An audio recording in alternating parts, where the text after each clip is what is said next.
Good. Go. I need the speaker off. Okay, that's fine. Good morning, fans of the great game. You are looking live at center corner. Actually, they're looking at us. They are. We'll throw to the court in just a minute or two, but we just wanted to say hello. I'm AJ Chabria. This is my co-host Craig Bell. Max Production. We are here in Austin, Texas, home of the HEB Pro Tennis Open at the very nice Austin, Tennessee campus. Beautiful place. Court 12. Court 12, as Christoph van Rensburg would say in his South African accent. And we are so happy to be here. We've got a couple of great players who've had a heck of a week. Yep. In the near court, in the black Lacoste, that is Zachary Swidak, right-hander with the white racket. You can see he's got the white hat pointing forward. Yep. As does Hadi Habib. He is in the gray with the red racket on the far side, north side. CB, what do you think of this match? Boy, it's going to be a very good match. Both of them, we called the semifinal yesterday with both players. They are two very nice up-and-coming players. Hadi from Lebanon, the Texas A&M, right? And Houston, Texas, he's lived. Yep. And he is he's actually lived in California also. Yep. U.S. citizen, registered to vote. We were talking politics a little bit earlier. That was kind of fun. Yep. And Zach, of course, also a Californian, San Diego. San Diego, yep. Zach's almost 18, but 18 this month. Hard to believe the 17-year-old's in the finals of the HEB Pro Tennis Open. He turned pro a year or so ago, right? That is correct. Yeah, he's a very nice player and has a huge future in front of him. Hadi, a couple of years old, still both younger than us. Younger than half of us. Yeah, that's right. Yeah. But we're going to see contrasting style. Hadi, big serve, Huge big forehand. Yes. Yep. Zach, big serve also too, but big backhand. Yeah, more of a mover and a slight guy at about 5'10" and a half. Hadi is closer to 6'3" and a half. Big boy, and clearly has spent some time training with the boys at Texas A&M and Steve Jennings. That's right. Yeah. Hadi, I don't know if you would say he's more experienced or seasoned, but Zach's turned professional, so I mean, he's been in some big matches. So final match here at the HEB Pro Tennis Open. I mean, it's going to be a really, really nice match on a nice day in Austin. Probably going to be about 70 degrees right now at match time. It's gorgeous. Craig, tell us a little bit about how these two guys got here. Yes. Zach. See, I was looking at Zach over there. I was thinking about Evan King, but Zach was our number one seed, being 14 UTR rating. He's the highest rated professional in the event, or highest rated player. Had a couple of really strong showings. Let's see, we get there he is right there. Zach had a bye first round. Then he played. Looks like Latinovic. Well, Latinovic is the one who beat Ethan Silva, who's a local, who had a win over Sergio Garcia. That's correct. And Amir Dalicin doubled. He and his partner Cole Burnham from Dallas, Texas. So the guy who beat Ethan is Latinovic, who had a fairly close match, 3-4. Zachary got him. Yes, and then we had another match against Wolodev that actually was withdrawal. Yeah. Right. And then he must have been scared of Zach. He probably knew that Zach was really good, at which he is. Yeah, the match after that is the one I really thought that was a great win. He beat Alex Rybakov, who's from Florida and played at TCU. That's correct. He won 7-6, 5 in the breaker, and then 6-3 for the second set. And that set him up for a semifinal against our friend Evan King from Chicago, Illinois. That's correct. Yeah, he actually disposed of him fairly handily. Looks like it's a 3-1, but actually the first set was very well contested. There were several opportunities for very great points, and Evan couldn't come through with the great point at the big time. But Zach with us, it was a 3-1. He's had 3 really nice matches, withdrawal and a bye. So he's as the boys are taking serve, let's talk a little bit about Hadi's route to the final, Craig. Yep. So Hadi looks like that he played Ned Boone first round and won that match in let's see, looking at it right there. Okay, come on back here. Yeah, here we go. There it is.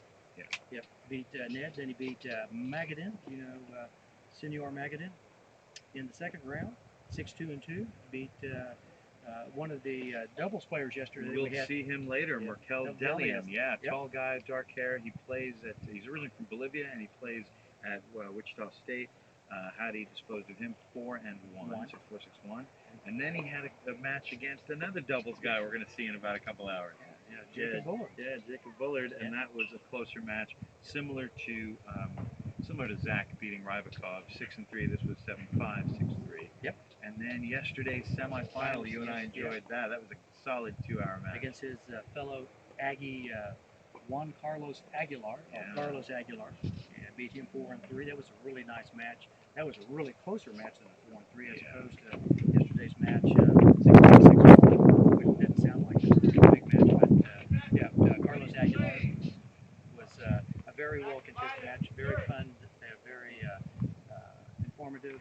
With each other. Well, here we are with Zach Svida to serve the first point, and the match is underway, folks. Thank you again for joining us on DropShot Tournament Series.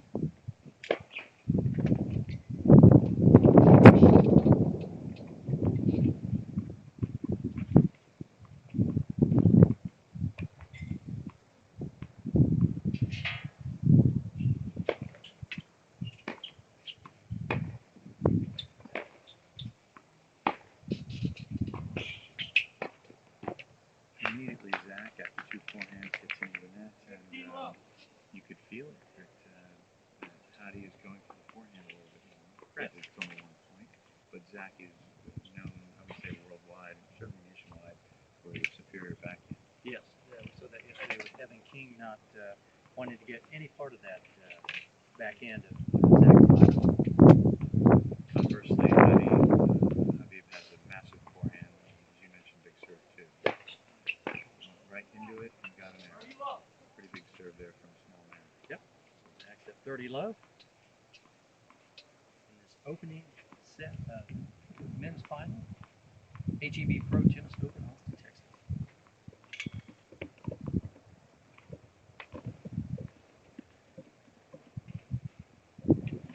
A little windy today, and 2 forehand errors in a row from the big man. Play 2 out of 3 sets. The match, if it goes to completion at 6-all in the third set, they're going to play a championship tiebreaker instead of 1. So they go to 10 instead of 7. Instead of just 7. Wow. It's funny, the tiebreaker that they'll play if they go to 6-all in the third is what many matches play in lieu of the third set. It's a pretty big deal. Forehand just a little bit long and flatten that one out from the piece. 40-15.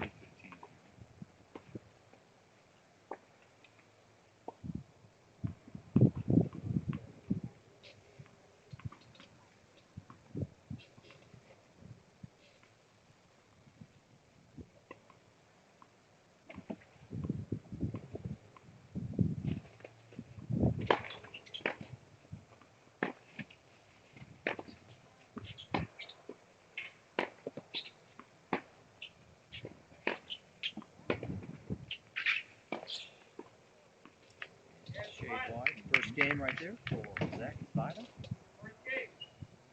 One left, we have Mark Lawson in the chair.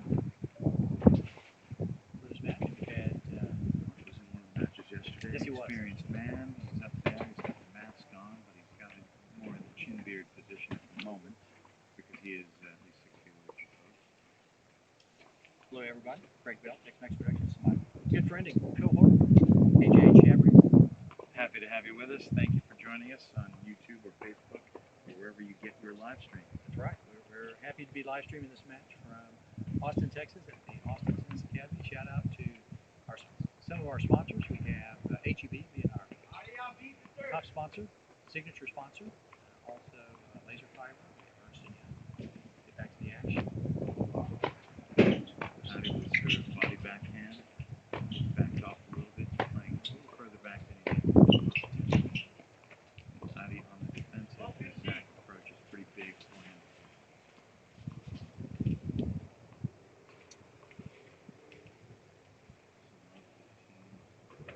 It's funny in the pro levels to see them get their own balls.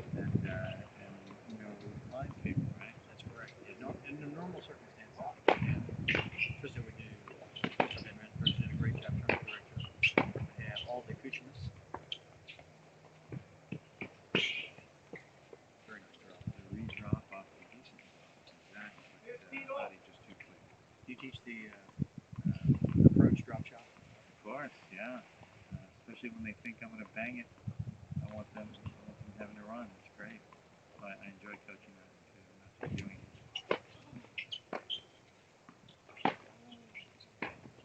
Huge forehand, a lot of depth. Heaviness. Shave lines. It's going to be 30-15. Hands to the server. Second game. Opening set of the men's final at the HEB Pro Tennis Open.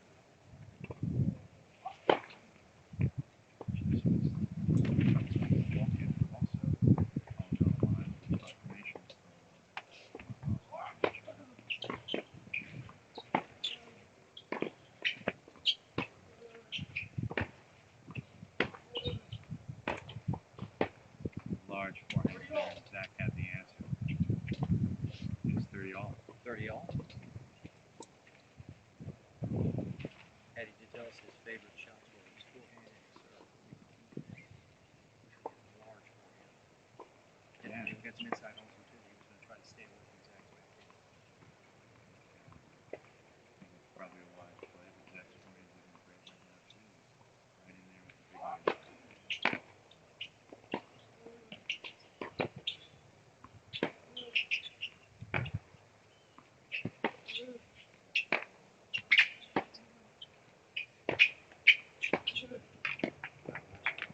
Nice passing shot from Cuddy W. 2 meters behind the baseline, and he made that nice angle, very low, dipped it.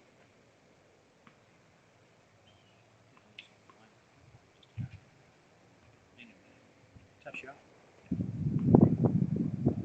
40-30.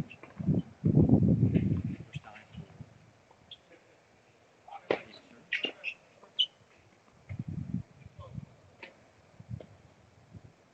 Replay that. It's one of those limitations now in golf kids that bowl and walking the chip.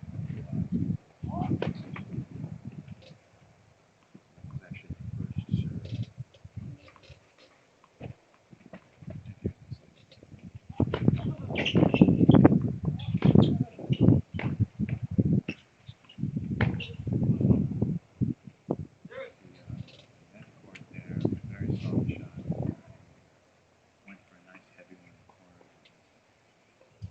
The deuce.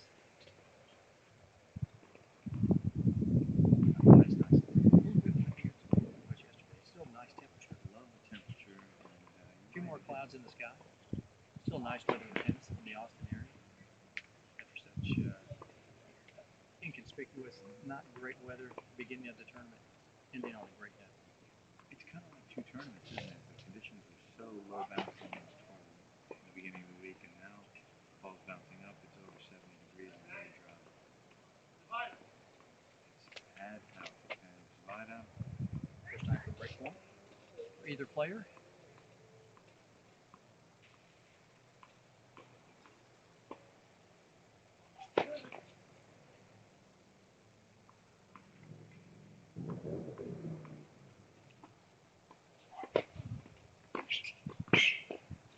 Certain ball in play, and Zach read that nicely, even though it was a high backhand, very, very low on the left side.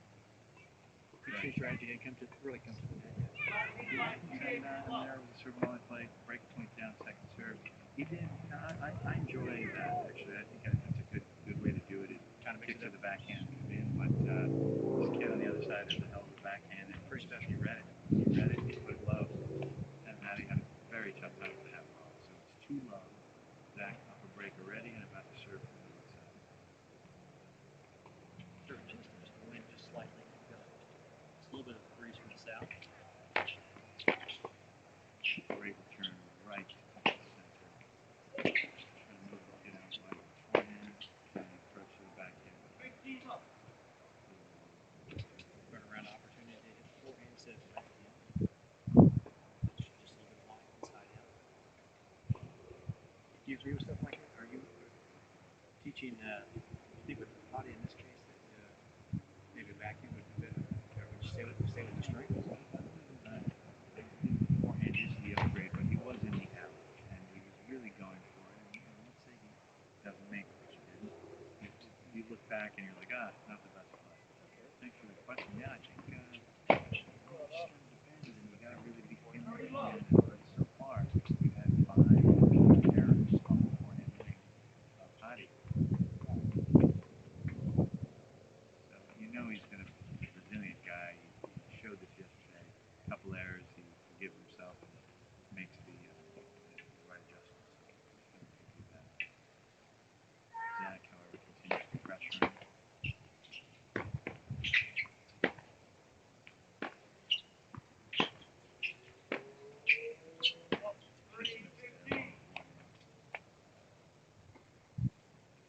Let everybody join us on the DropShots page, whether on YouTube or Facebook, wherever you get your social media.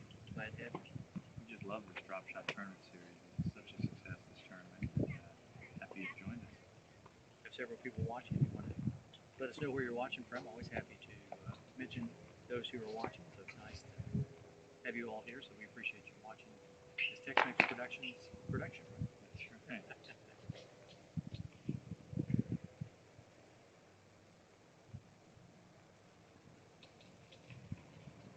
30-15, 2 love, opening set. That I'm a fan of how they've communicated both their serves. Zach has a pinpoint step-up serve with the right coming up. Hadi just keeps it really simple with the platform. Both don't have a lot of weird stuff, jutting out, a lot of arm. It's just very live arm with both guys. Beautiful serve motion. Somebody cooked these guys up. They did. I think Zach was telling us his dad, Tom's a pro out in the San Diego area. Shout out to Tom Zvida, who's not here today. Hopefully he's watching in the Pacific Beach Tennis Club. It's a large forehand from the kid, and it is 3 love. About to switch ends. I think Zach is definitely wanting this type of start. Hadi, I think he has to kind of work his way more into the his match. He's that big server. Takes maybe a couple of games to kind of get going. Yeah. Looks like Zach is already into it. I was planning on a long day. He's having a banana right now, or just half banana and some water, so he's kind of get the nourishment in. Yep. So, hello everybody. Greg Bell, Tex-Mex Productions. My good friend and cohort, your cohort today, aren't you? Usually we say co-host cohort of the podcast we do, but today it is cohort with our Tex-Mex Productions logos on today. We're feeling good and having a great time here. It is Love 3 with Hadi about to serve. Yep. Real quick shout out to the Rocket Banners, one of the sponsors today. Ernst & Young, Laser Fiber, Rudy's, Review Development, UTR, great UTR, Universal Tennis Rating System. Back to action.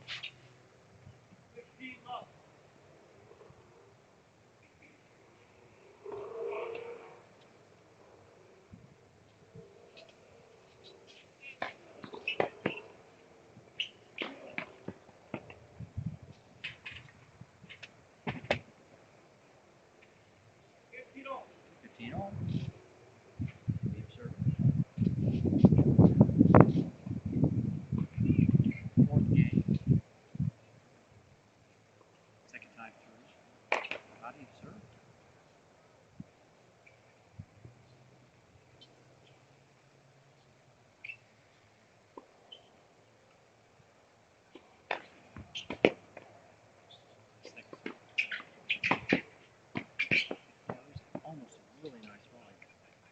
Zach Zvida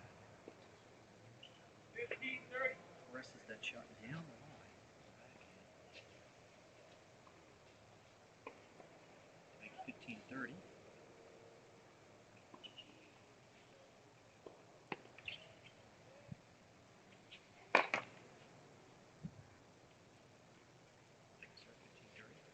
Fourth game. Very deep slice. Takes it at the forehand. Hadi on the run. Zach doesn't have a chance there, but Yeah, nobody. opening just missed it by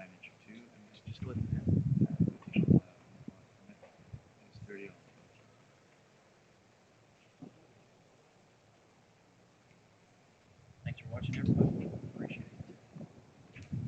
Joining us here on the broadcast.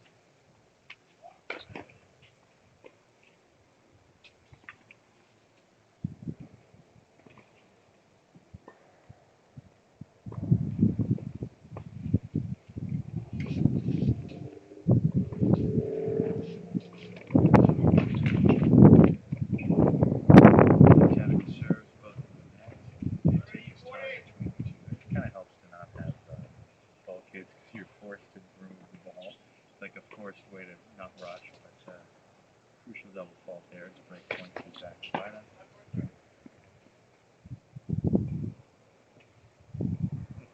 Just playing just a little bit more. Oh, come on. Honey students. Big serve. Honey appears to be trying to bump that forehand pattern right here. Christo said it's going to be a battle. You can see today. Action battle.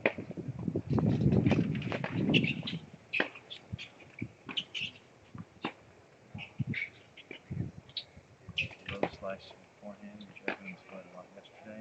And in the end, that longer point went to the younger man, Zach Spida. Boy, nice point. And another break. 2 breaks now. It's funny, Craig, yesterday, a lot of the longer points, you made the observation that Juan Carlos, the shorter guy and the better mover, was losing a lot of the longer points to Hadi. And today it's kind of the opposite, isn't it? I think Hadi needs short points. I don't think Zach's got to get him much. I think he's got to really, and different opponents, different circumstances. I think for me, Hadi's got the short points. I'll give Zach an opportunity to. He's in his rhythm right now. He's really in a good rhythm. And see how this one goes here. For love, first check.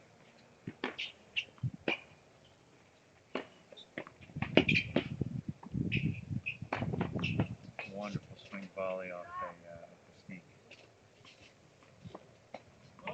Something like that. You know, where he had that opportunity right there, he hit a nice shot into the corner deep to the ad court. Backhand, Zach had to slice it, held up, the ball held up, and then Hadi was on top of it. That's where, I mean, by shorting the points, not hang back. Good call, Coach. Speaking of coaching, Christo had some similar observations about the tactics at play today, and we'll get back to that in a moment after this point.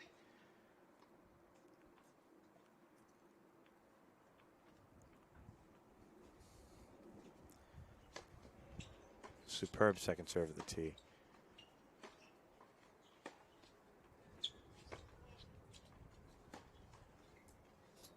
Kind of a rare error by. Yeah, it was, and it was almost a rare error on that low forehand, aided by some wind, I'm sure. That ball stopped a little bit, and Hadi managed to get it up, but a rare error from Zach there on the forehand. And we are at love 30 with a little opportunity for Hadi to get one of the 2 breaks back. David Fogel chiming in from San Diego. Hi, David. How you doing? Thanks for from the San Diego area. Very nice. I'm sure he probably knows Zach. Yeah.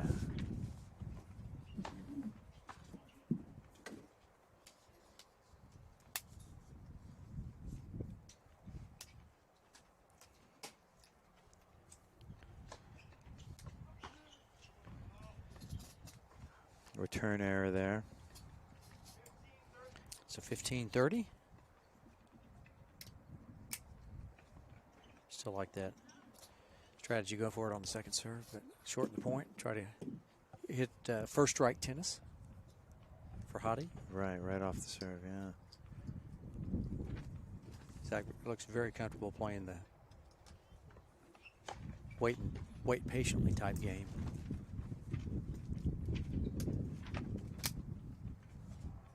A little bit more wind in the Austin area today. Sorry about that, everybody. We even have some wind here in the booth. Yes.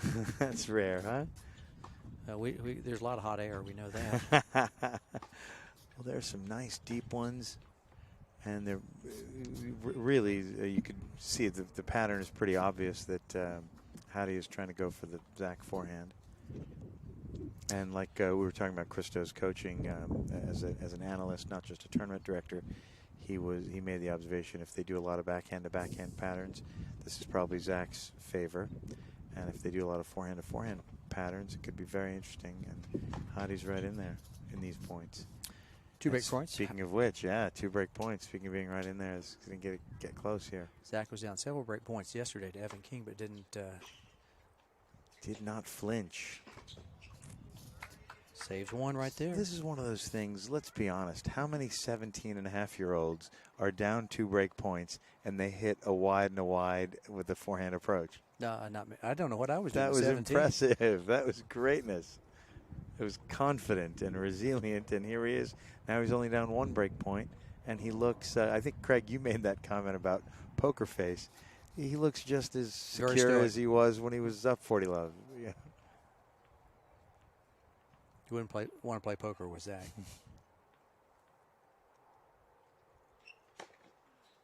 Big serve at the tee, producing an error, and it is deuce.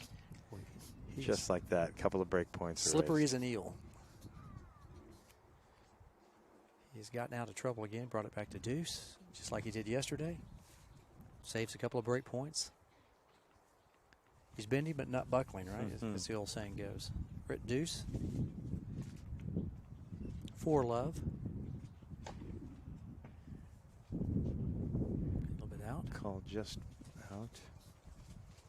That was a big one at the tee, just inches from being an ace. Softer second serve, but still quite deep. Decent spin. And we're in a forehand to forehand rally. Just missed from Zach. It's break point again. 3rd break point here of this game.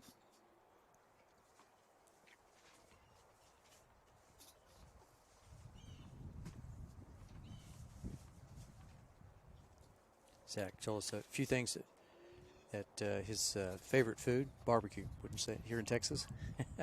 So he said his brother Todd made a couple of racks of ribs last night.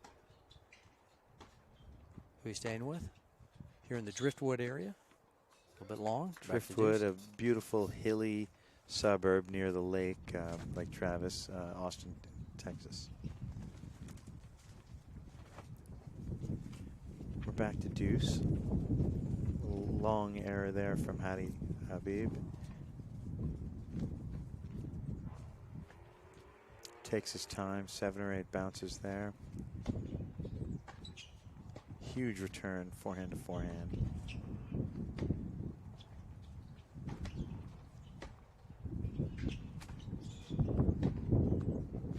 Zach picked the right time to go for it.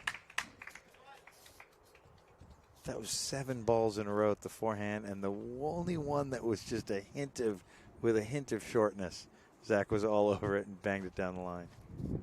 Hadi not quite ready for it, and now it's game point for young Zach Svajda to take a 5-love lead. And quite a bit of momentum comes with saving 2 or 3 break points and then holding. So let's see if he gets it back here.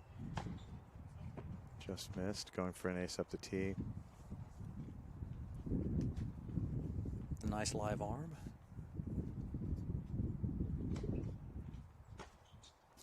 And that is quite a hold, and there's a lot of juice, a lot of momentum that comes with that kind of a hold. Let's see if second time he's run around that backhand and hit a forehand, and now he's at 5-love. There's Jack Newman. Jack Newman of the Austin Tennis Academy. Welcome, our friend. How are you?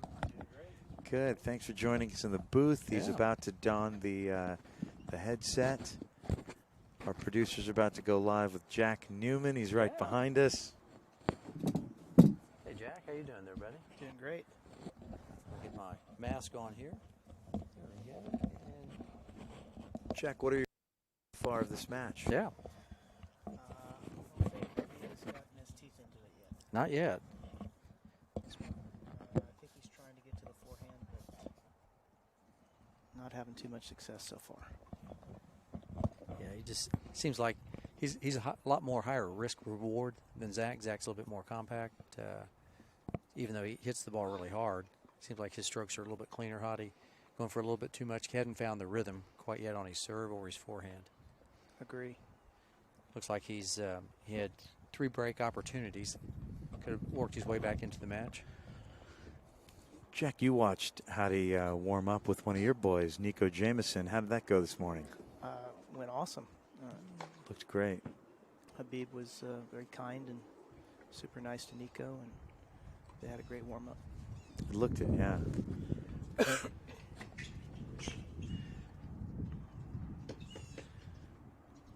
Just a bit wide.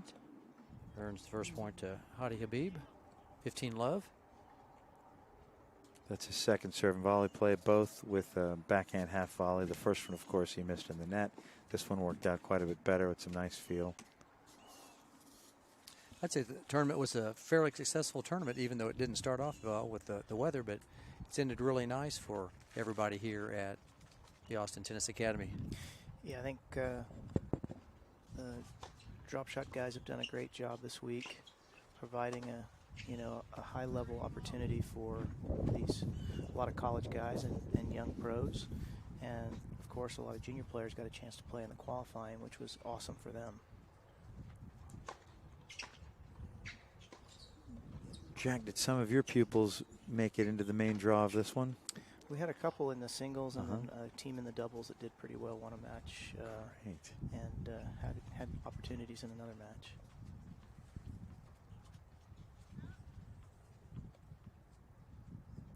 .40 love. There you go.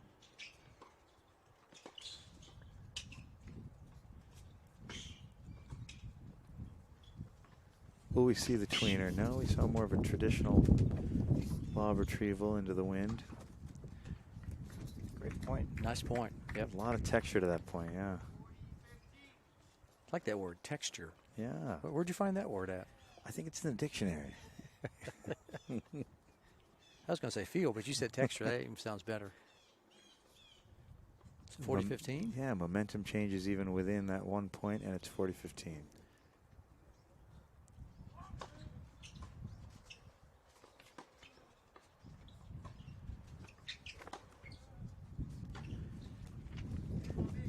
The backhand-to-backhand pattern hasn't worked well for Hadi, but at that time it did succeed thanks to a quick error from Zach. Jack, what are you going through right now, having another UTR and this massive pro tournament here? Yeah, we've got a lot of action this week. The pro tournament plus our regular programming plus a UTR. Lots of activity, lots of things happening, and that's the way we like it.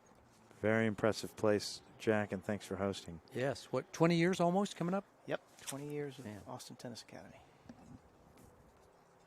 Not slowing down yet, are you? Yeah, I am slowing down. You're slowing down? Well, your academy's not. Austin Tennis Academy is doing fine. Yes. No, it's a great place. Been on a stalwart of Texas junior tennis for 20 years now. Jack's been around Texas junior tennis since, what, about 1985?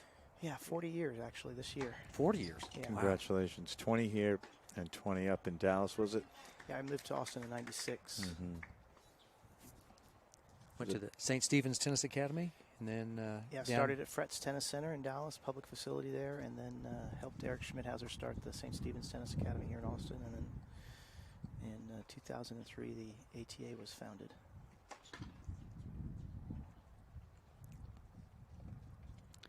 How'd you get to choose Austin? Was there a reason why you chose Austin, or? Well, Eric Schmidhauser had a great plan to develop an academy that focused on great tennis and great academics, and I helped him write the business plan for that, and we pitched it to a number of different private schools across the country, and St. Stephen's was the first one that was they were receptive to the idea. Yeah, they were receptive to helping the boarding program revitalize. So we were at the right place at the right time for them. So St. Stephen's probably about, what, 10 miles away from this location where we are? Yeah, okay. about that.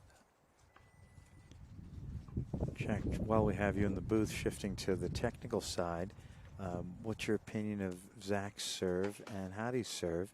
They have different stances and a little different technique, but tell us what you think. My impression of Habib is very, very easy power, very liquid, very smooth. Zach has a good serve as well. Yes. Just doesn't seem quite as smooth, quite as easy as Habib's, but certainly holding serve pretty handily. Very effective. He's backing it up really well, yeah. Yeah, I was wondering if Zach was really going to go for it. If Hottie in this game right there, this it's 5-1. Do you throw the set away, for Hottie and then move on? Do you think, or is it, because I think his serve is his best asset, one of his best assets, and then try to re-rack and then start off serving the second set. Do you think that was a tactic by Hottie, or maybe not?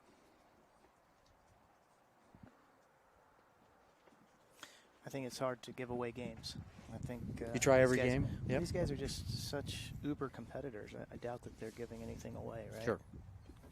So you don't believe the notion of re-racking and then fight another day, live to fight another day? I'm one of those scrappy, try to get every point, wear the guy down kind of guys. So. Okay. Yep. The giving away game doesn't serve any purpose. Doesn't resonate with me very Gotcha. well. All right. Okay. Just I was trying to be thought provoking, and I did get some thought provoking silence there for a second. Y'all were wondering where I was going. You provoked thought. Yes. Maybe in a 5-set match. Right. Sure. But not into not today's match. They haven't used up that much energy in the 48 minutes that they've played so far. Sure. It's not been too long. So the second set should. I think Hottie will get into a rhythm now. Being the big server, now he's got a set in.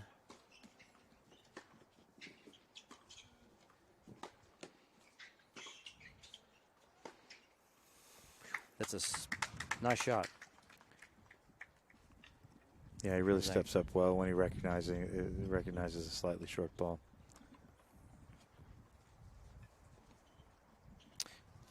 Opening point of the second set here at the HEB Pro Tennis Open in Austin, Texas. Thanks everybody for watching. We have Hadi Habib serving in the far court to Zach Zvida in the near court. Zach won the first set 6-1 in a convincing manner. And we're at 15-all. Opening game. Second set on a nice day. In the Austin air, probably going to get up to what, 75, 80 degrees, Jack, you think? Yeah, for sure. Just a slight bit more wind today than yesterday. Still a really nice day for tennis. Just a shade wide.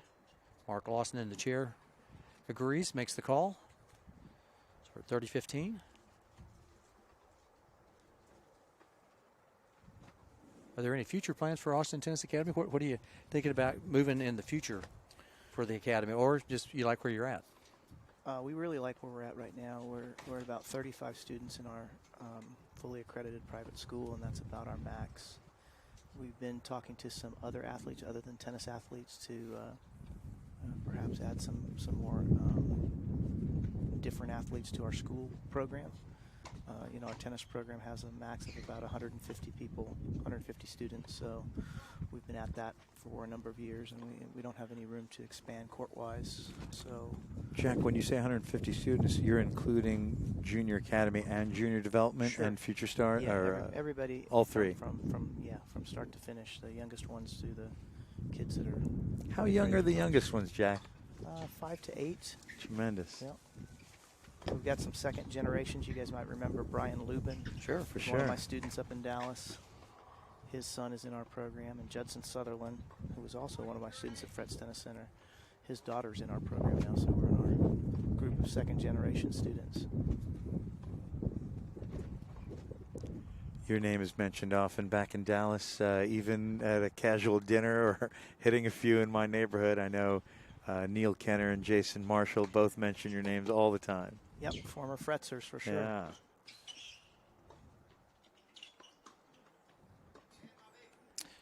Game well, and held nicely there. It's love one. Zach about to serve after the change of ends. While we are changing ends, let's give a couple shout outs to these wonderful sponsors, CB. Yes, that's right. Who we got? HEB. That's the big place around here. Do you shop at HEB? Absolutely. Yeah. Very nice. Get all your groceries, everything you can just about need to get, right? Yeah. Absolutely. How about Laser Fiber? I love their byline, the Racket String Company, and they've really cleaned up what they do as they've re-entered the market with a bang. And we spent some time with Paul Kidd yesterday, tremendous sponsor of this event too. Yeah. No, it's a really nice guy. He's got a really nice company. So if you're in for a racket, maybe some strings, check him out, right? Yeah, they're adamant about not going forward with any rackets or anything. They're just all about the best strings, and thing. They're going to be working on stringing machines as well. So that's okay. a bit about laser fiber. And then another great sponsor is Greenview Development. And who else? Rudy's Barbecue. Synonymous with barbecue around here in this part of the state. And Ernst Rocket Young. Banners, I think you Rocket mentioned Banners, earlier. Ernst & Young, UTR. And with we that, give a shout out to UTR just real quick. That's right. With that, we go to the second game of the second set here as Zach Zvida serves at love 1.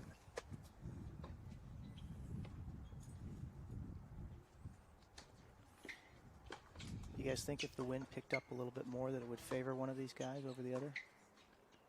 I think probably Zach, in my opinion. It's a great question. As coaches, and we're going to defer to you also, Jack, but as coaches, you know, the wind favors somebody who moves very, very well and can adjust well, but the wind also favors somebody who can hit through that wind. What's your opinion, Zach? Which player, Zach or Hattie? I like to think a little bit more in a mental realm. Mental. Who can handle, who accepts the conditions first is the guy that's going to benefit from them. You see a lot of junior tennis players get mad at the wind, right? They don't like to play in the wind because it gives them fits, whereas the guys who just kind of accept the conditions, they actually do fine with it. Boy, you just smile really big when you hear competitors say, "Oh, this isn't even tennis. I hate this wind." You're like, "Oh, I may be down a break, but I'm winning this." You feel it. The mental battle of playing in the wind is definitely difficult. I just think Zach's game is probably a little bit better suited than Hattie's. Hattie's is, I'd say, higher risk. If I were to go on a scale of 1 to 10, I'd say his risk factor is maybe a 9. And Zach plays within himself, even though he hits the ball hard, maybe at about a 6 risk factor. Really, I think it's the opposite. Actually. Really? Yeah. Okay. I do think Zach hits flatter, huh? He does. Like I said, he still hits hard. I'm not saying he doesn't hit hard. I'm just saying his willingness. Oh, look at this squash shot, and it's almost in, huh? Yes. I think you're going to see Habib go after that forehand wide a lot in the second set. For sure. So back to my point, I'm saying Zach seems to have a more compact stroke, even though he hits it a lot really hard. It's just less complex. Hattie's is a lot more wrist action, I think, and that's just my opinion, the way it looks.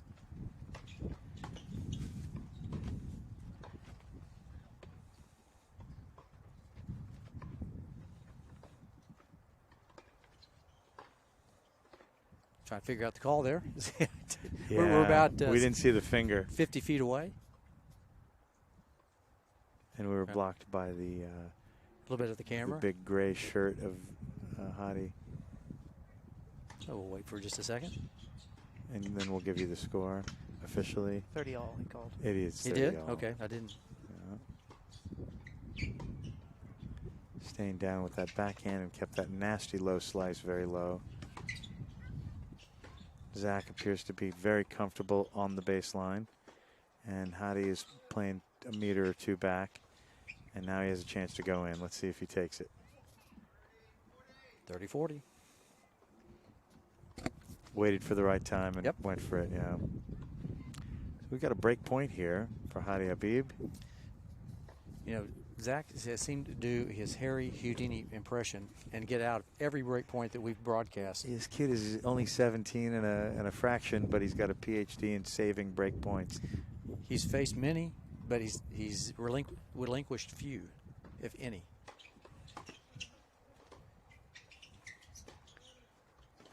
Great approach and a simple finish. And there we go. That's the first break point we've actually witnessed. In 2 days of watching young Zach Zvida. That's the very first one right there.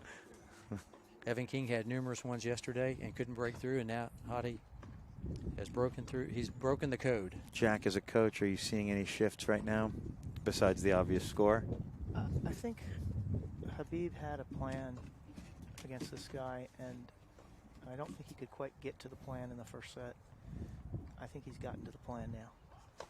The plan, he's using that forehand hitting wide. big forehand wides, yeah. Yeah, getting Zach off the court on the forehand side, not letting him step up and hit that backhand down the line, which he hits so well. Oh, it's pro level, Djokovic style downline backhands, right? I think Habib served a little bit better this set so far. So he's getting a little bit easier serve plus one shot. Definitely a big putting key. a little bit more pressure on. As you said, serve plus one. We just saw one. Helps when you get your first serve in. For sure. Yeah, especially when you're a big guy. Right. Speaking of big guys, we get to watch a little bit of warm-up for the doubles final, a court and a half, or 2 courts away. Merkel Delian and his partner Marius Froza are warming up right next to a couple of Texas guys, University of Texas guys, Braswell and Bullard. Double fault there from Hattie.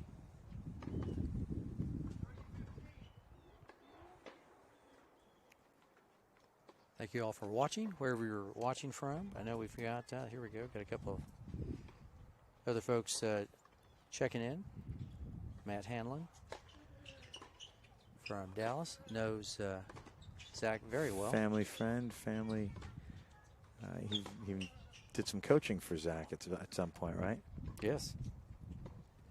Also have somebody, hi Matt, from Wichita, Kansas. Wichita, Kansas. I bet he's going to be rooting for the gold team in the next match. Probably so. The Wushok team.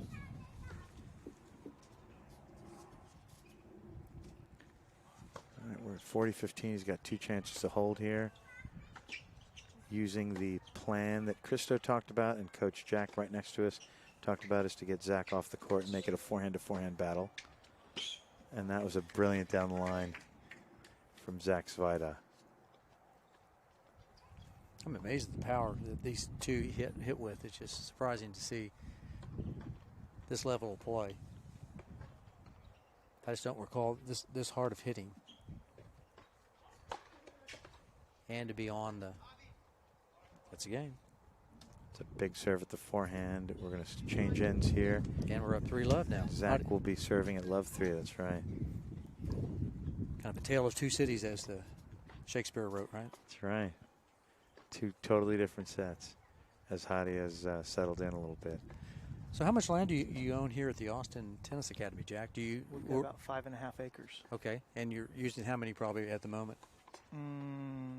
Probably 4 acres. Okay, so you still have room for some more growth if you want to? Not really.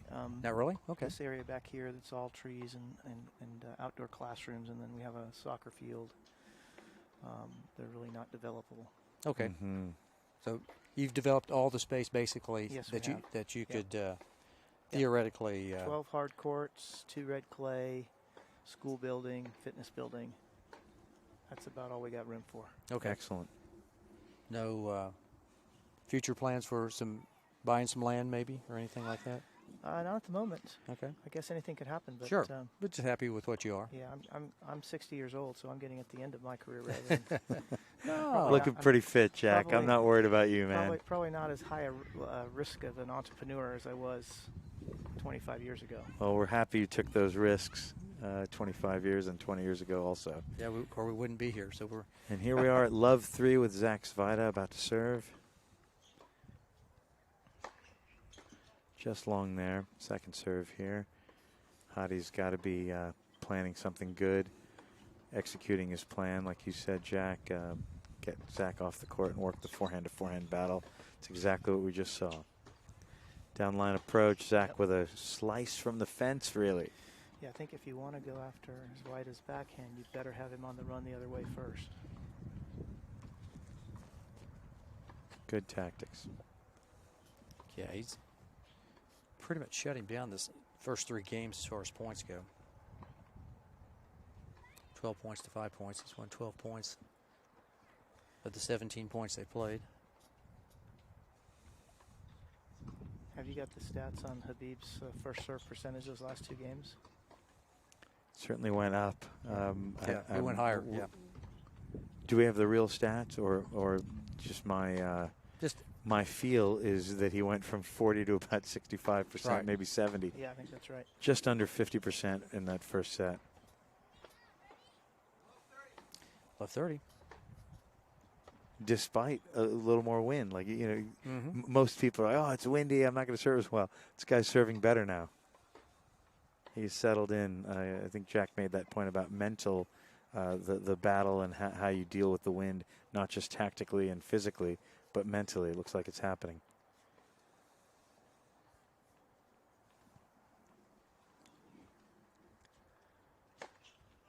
We're at love 30, and Zach has saved a lot of break points, and clearly he's going to try to not get into trouble here in this game.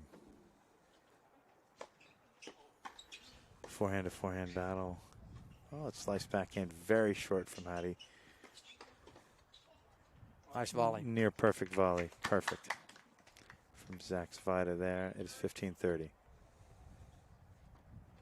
First time Zach's come in a while. It's nice to see him move up. Had Hadi on the defensive. That was a big point. That could have been on love 40 as opposed to 15-30. Right.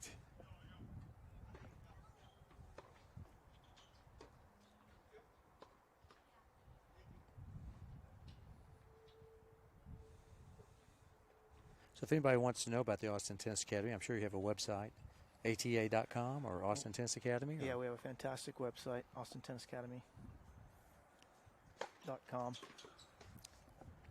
Give you a bunch of information about if somebody wanted to just come take lessons or be a part of the boarding program. Or? Yeah, no boarding at Austin Tennis Academy. Okay. Everybody lives within about a 45-minute radius of us. We have an occasional visitor like Nico Jameson from Colorado, but no full-time boarding. Surprised to see Nico and hear that he's only 16. He plays quite a bit bigger than the average 16-year-old kid, huh? Yeah, he's making a lot of progress this last. Over the summer, he improved his UTR by 0.5 in 3 months. 3 months? Yeah, and working very hard to try to improve it some more. Did he go from about 11 to 12? No, I went from about a 10-5 to an 11. To 11, yeah. right, okay. So 40-30. Yeah, he's a fit kid, too. You can tell he's put the hard yards in. Yeah. Good mover, nice game. I saw his slice backhand. Not a lot of young ones have that. He's got the modern, beautiful slice. Yeah, we've been working hard on that the last year. I'm glad you have. That's a big tool.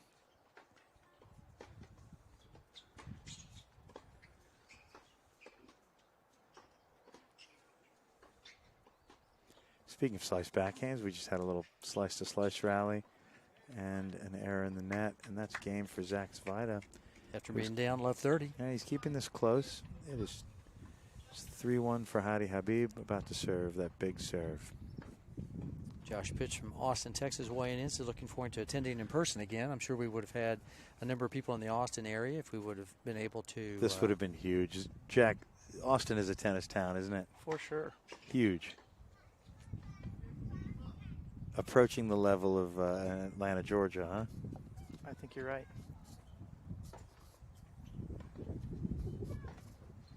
And I say that in terms of adult recreational tennis, but also good level of juniors, and with the addition of your academy over here.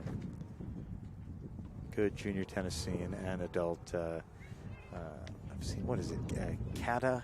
CATA Tour, yeah. CATA is the Capital Area Tennis Association. And there's another one, is it WWTA? Yeah, WTTA. TTA, that's it. It's the Women's Tennis Association, like TCD in Dallas. Very popular around here. Oh, here's the dropper. Very nice shot. Delicate, sweet touch there. 30-15. And yeah, he probably just noticed that Zach was 2 meters back, and despite the quickness and the higher bounce today, he did it. Smart shot.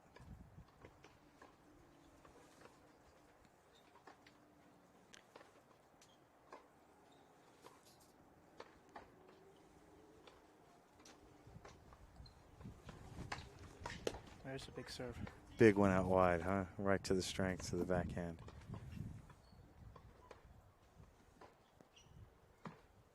I guess when you hit it that hard and that close to the line, it doesn't matter if it's to their strength, does it? It matters not, right? And even if he gets it back, it opens up the wide forehand, which I think you and Christo are both talking about as an important tactical play from Hadi. That's a very short slice. And ripe for a pass here. Just missed off the net. It's game for Hadi Habib. About to change ends, and as we change ends, 4-1. as we change ends, time for a quick sponsor mention. You guys mentioned My UTR. Did we finish that good list? We mentioned HEB, Laser Fiber, Rocket Banners, who made the banners, and they made them so well. Jack, I can see one from 5-6 courts away. Yes. And the other one that's from a court even further away is Rudy's, the barbecue place. Speaking of banners, copious banners up Austin Tennis Academy detailing the names of students who've gone on to play collegiate tennis. And it's not just go to any college. There's some Ivy League up there and some Rice and some tremendous academic institutions. Jack, you want to, can you give us a window into the indoor classrooms and the outdoor classrooms here, Sure. and the emphasis on not just success athletically, but academically? Yeah, our number one goal is leveraging college choice through tennis and academics. So we have been able to take that idea and try to help kids become as good a tennis player as they can become and as good a student as they can become. We've been able to parlay that into a number of Ivy League positions and a number of the top Division III academic schools like the University of Chicago. We've sent 5 kids in a row there. Right. So yeah, we're really proud of the success our students have had in getting into some of the best colleges and universities in the country. Yeah, you mentioned University of Chicago, Division III tennis, and something like a 7% acceptance rate. So it's on the level of your Princetons and Stanfords and Duke, Rice, Vandy. Yes, Yeah. University of Chicago is a very tough school to get into and a great education. Is it a lot of women's collegiate players that you're sending up there, or men's, or both? Both. And I think I saw some NESCAC schools that are all known for great academics and top Division III tennis. Yeah, Amherst has been one of our favorites. Williams in Massachusetts. Middlebury and Wesleyan. I think Coach I may have seen Freed. a Colby or a Bates up there too. Colby. Coach Freed at Wesleyan's one of our favorite coaches in the country. He's a great motivator, great coach. He's had a girl who won the NCAAs 4 times in a row. Really? Yeah. 4 in a row, all 4 years. Yeah. Well, that's a good Chong. His teams have been amazing. 30 love. 1-4. Second set. First set won by. Just long Vida. there. Just a little bit long. Second set. It's like Habib's found the forehand corner. He's found the forehand corner. Zach is doing 2 or 3 different things and trying to be creative with that high down the line there, which is probably a strong tactic, but missed it about a foot long. He's found that one little millimeter to keep hitting. It's 30-15. Appreciate everybody watching here on Tex-Mex Productions of the DropShot Series.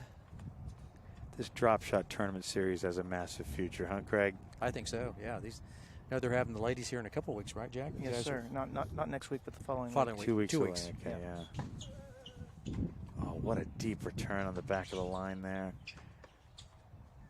And then a short ball and a muffed slice there. Yep, just a little bit long. A little too much under it, looks like. A little bit too much on the hang time. Brings us back We to needed Nico Jamison on that slice backhand there, man. That's right. I've only known the kid 3 minutes, and I'm like, big fan. I think that kid's got a big future, kind of like DropShot Tennis Series. Yeah, Christo and Brian have done a great job promoting this level of tennis, which is something that's really important for U.S. player development, is that we get opportunities for players both at this level and slightly below them to get exposure. And the DropShot team has done an amazing job of that. Amazing job, yeah. That's going to yield a lot of dividends here for American tennis. And speaking of American tennis, you mentioned academic success. I love the emphasis on sportsmanship here, and we just saw a little bit of that on display. Zach hit a fairly big serve to the forehand of Hadi, and he cracked one just inside. Zach gave him a little thumbs up. Yeah, both these guys are class acts. We've seen it. We've all seen it where a kid will be like, oh, dude, lucky. That was terrible. Yeah. Or, open your eyes, man. This guy's in a tree. And he just gave him a thumbs up and moved on and played a tough point. Yeah. All right, so we're at 4-2. 7th game. Big game right here, right? Everybody's into the 7th game theory, right? I think you were about to say conspiracy. I'm about to say conspiracy. Yeah, I like it. I backed off. I remember reading the great book by Bill Tilden, Match Play and the Spin of the Ball, and I still have a copy of it, and he really talked about 4th game and 7th game. Jack, where are you at on that? I know you're an every point scrapper. Yeah. But tell us a little bit about that emphasis, and is that a wives' tale, or is there some science? I think there's probably some science behind it for sure. Mm-hmm.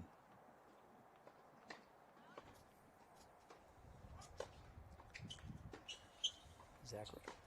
Right off the, push off the windscreen. Way back to return that serve. Yeah.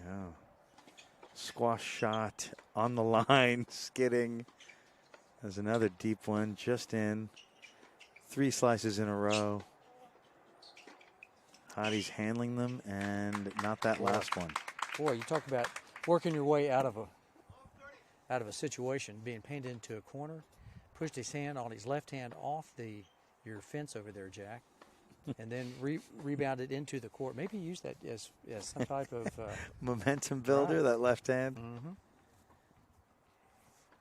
And it earns it love 30. We talked about texture earlier. That point had a little texture, huh? It did. And quickly went from defense to offense with a flat backhand. Might have had some feel in there at the same time, right? Love 40, double fault. Okay. Just off the net tape, and this could go, this could get back pretty even here in a minute. Let's see how Hottie handles this love 40 hole.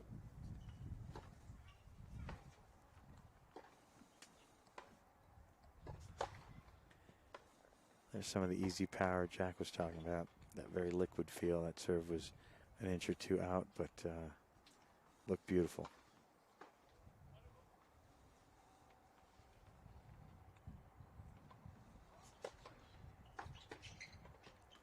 Serve and volley, kick to the backhand.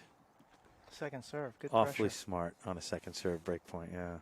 So, Jack, what's your thoughts with your kids on playing other sports? Are you more in the camp that they need more tennis, or maybe throw in some soccer, some basketball, some baseball, lacrosse, whatever other sport maybe that builds the foundation possibly? Are you more? Tennis is definitely a late specialization sport, so kids playing all sorts of sports, laying down all sorts of layers of sporting skill, throwing, tracking skills are really important. So I think I would say I'm a play other sports kind of coach.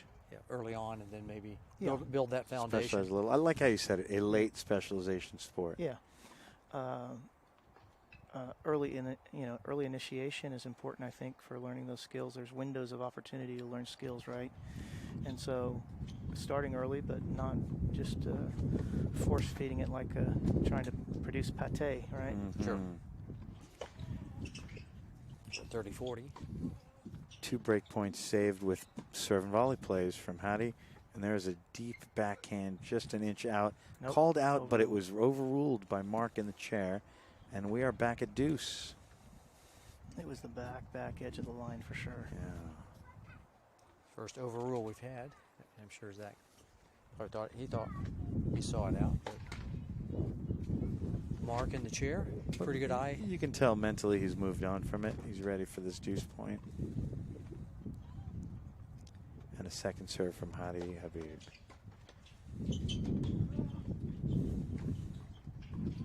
Wind's gusting up a little bit, and I see some low-risk tennis from Zach, even though we have characterized him as the flatter hitter. And there's the flat backhand we know and love. Yep. Boy, that is a devastating backhand. And he's earned himself another break point here. Hard to get back on the offense or even on into neutral when Zach hits that ball kind of the way he does with that kind of position, that kind of power.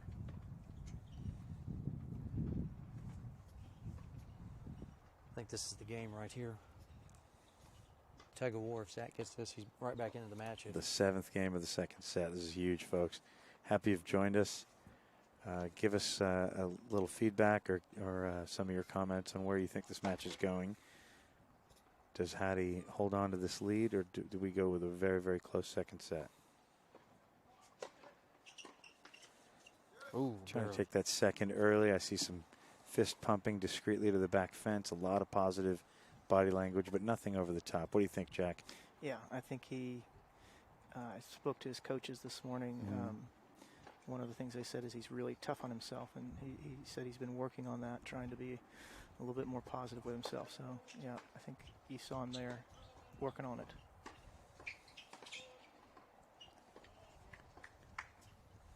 About a second and a half of negativity there, but looks like he's picked himself back up after that error in the net. 10th point of the game. Longest game of the second set. First set won by Zach Zvida, 6-3.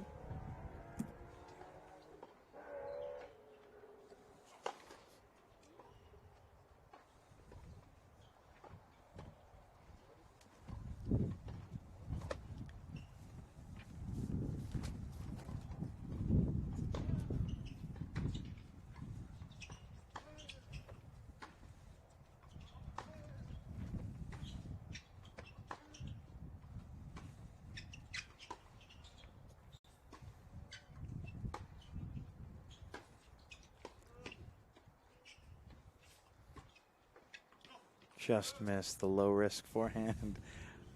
Jack, you mentioned the youngest kids at your academy are between 5 and 8, and the oldest kids I assume are 18 and unders, but do you ever get a lot of college kids coming back in the winter and summer? Sure, they come back when they're not in school and train with the academy kids. We have a pretty strong culture at ATA, so a lot of kids are back. Even if they're not coming to work in with the academy, they're calling their, their former ATA teammates and practicing with them as well. Oh, that's great. Hey, when a college kid, particularly from men's college tennis Division I, plays a player who's not in that format, do they ever forget, like, oh, you're playing Let's, I'm not playing Let's? Is that ever a thing? Yeah, it's fun, actually. We try to mix it up. And you do? Try to challenge people in different ways. Challenge junior players to play no Let's, challenge college players to play a Let. So we got Hadi's finally worked his way to game point on his serve to go up 5-2 after being down several break points. That's right. He was down love 40, and here he is on the verge of a hold to go up 5-2. This is that 7th game where if Zach manages to take it, it's really close in 4-3. That was the game right there. Just a half-inch out, and that's the 5-2. game. 2-5 as we change ends. Zach is about to serve. And Zach looks the same as he did. Yeah. Hadn't shown any emotion. Just down a break still.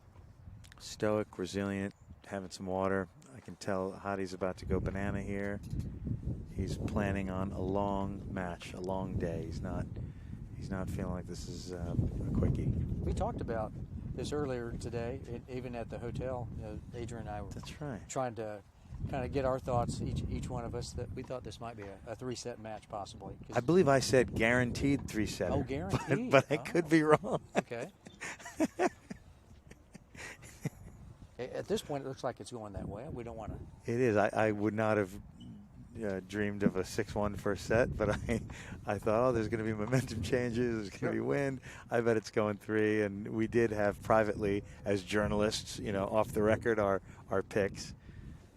Yeah, we thought that they were definitely evenly matched. Just kind of the winds are going to flow different ways. It's going to ebb and it's going to flow.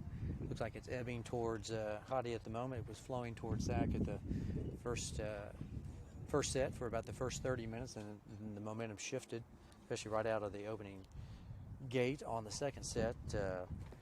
And Jack Newman, what were your predictions at the beginning of this match, and have they held? I actually thought Habib would win it because he could overpower Zach. He hasn't overpowered Zach really that much, but he has made Zach hit his forehand to beat him, which he's got to do. Yeah, and challenge that side. And he's definitely served well enough to win in the second set. He did not serve well enough in the first set. Okay, 2 serving 5. Second set, First point. Zach Zvida from San Diego. Not a bad place. They have weather like this all the time, don't they? Pretty much like 364 days a year. I was there once in late January when it was icy in Dallas, and it was this weather. And I was there in the summer a couple times, and it was this weather. Chamber of Commerce day every day, right? It's crazy. It's got to get a little boring, huh? I think even though Habib's up 5-2, Zach has not made it easy. Every game that Habib has held has been a battle. Multiple deuces, multiple ads.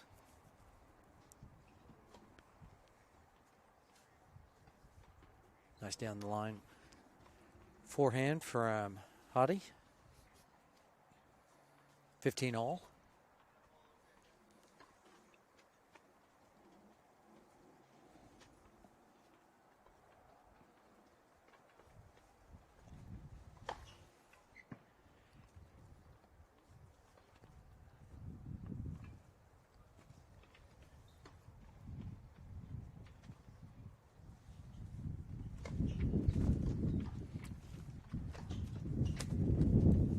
Just missed it. That was a tactical, strange little wrinkle in the tactics, huh? The slice forehand very low. Yeah. Trying to keep things interesting, a little variety. So we're at 15-30. Chance right up to get 2 break points, actually 2 set points. Hadi completes the point here at 15-30, big point.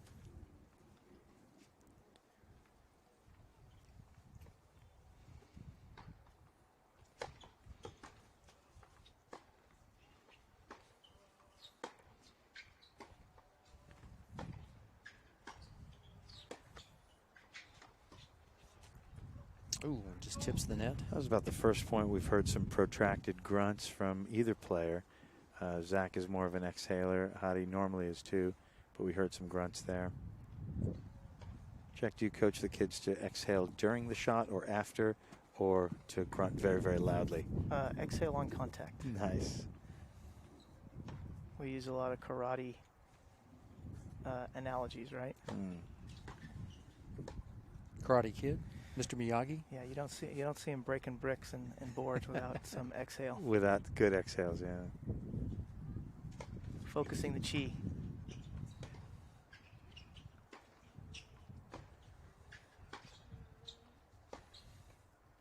Just long there. That's the one. Downline That's forehand. the one he's got to force him to beat him with right there. If you can do it, great, but I'm going to challenge that. That's how Habib is playing. Okay, so we have set point, break point. Hadi Habib can go up 6-2. Yeah, for the second break here. Zach won the first set 6-3. Oh, 6-1 actually. 6-1. I'm sorry, 6-1. Yeah. No, I wrote it down that was a 2 wrong. break also. Yeah, 6-1. I'm sorry. Wrote it down wrong. Just happened to look. I keep score. Brilliant forehand there. Just like in baseball. Yeah, I'm one of those guys that likes to keep score, even though we have score up on the live stream.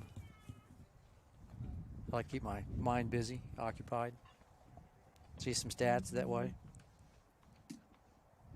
Well, that was a 5-4-1 double play from Craig Bell and the Texas Rangers. That's right. We talked a little baseball yesterday about forced errors, unforced errors. Always kind of a call, subjective call. Boy, forced errors is such an important stat. Then, you know, sometimes it's not very clear. It's kind of objective. What's your thought, Jack? The ability to force errors and how things are kept track of. Yeah, I think definitely a bit subjective.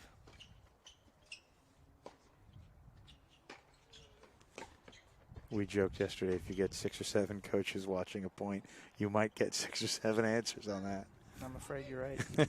It's kind of funny. All right. Set point again, Hadi Habib. Wrong footing Zach Zvida. That was a sweet backhand, huh? Yeah, it's the first time I've seen him beat him on the backhand Right, side. that was a rare thing. My eyebrows kind of went up like, whoa, Ooh. damn. We got that too here. It's great.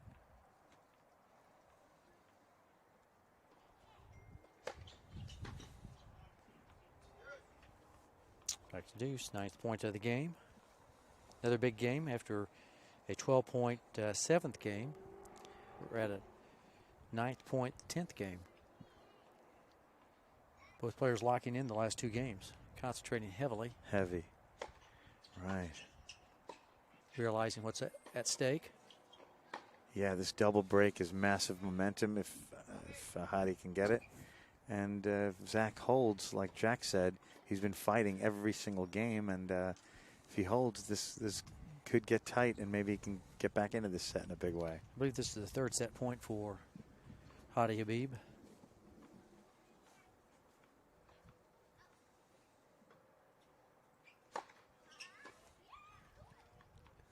I think you're going to see him tee off on this one. A la Djokovic style against Federer. Even if it's a body backhand, let's see. It is a body forehand, and he did tee off. Jack knew it. Oh, that's the pattern. That's the one. And that's the second break. This match is dead even at 1-6 and 6-2.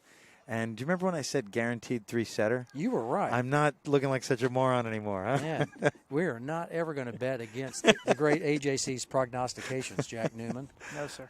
You know, while the officials get a quick remeasure of the net and a new can of balls and all that, it's probably a good time to talk a little bit about some of the personal interviews we got to do with the players earlier in the day.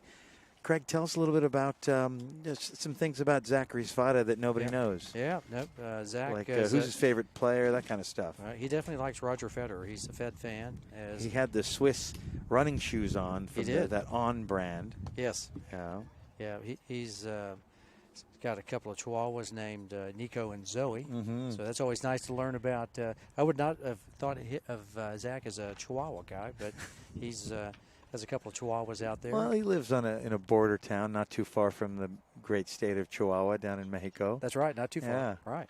He's a fan of The Office and Friends. Is he superstitious or only a little bit stitious? I think he's a little stitious. A little stitious. That's what he was saying, that he was a little stitious, not really superstitious, but he was a very nice person to talk with, young guy, just 17 years of age. Plays at Pacific Beach Tennis out in the San Diego area. Shout out to his dad, Tom Zvida, who coached him since age 2. Jack was not a part of that interview in the morning, but Jack, if you were to guess when Craig asked Zach what his favorite shot is, what do you think it would be? Backhand. You nailed it. There you go. You nailed it. That's why he's here. He knows his stuff, He's man. the head of Austin Tennis Academy for a certain reason. And let's switch gears to Hadi Habib, about to serve first in the 3rd set. He's taking the towel and bouncing the ball, and he's first to the baseline. A couple words on him. His favorite player, and I think it's very evident in his serve, is Dominic Thiem. Wouldn't you say similar technique, same platform stance, and same sort of easy power emphasis on hitting big? For sure.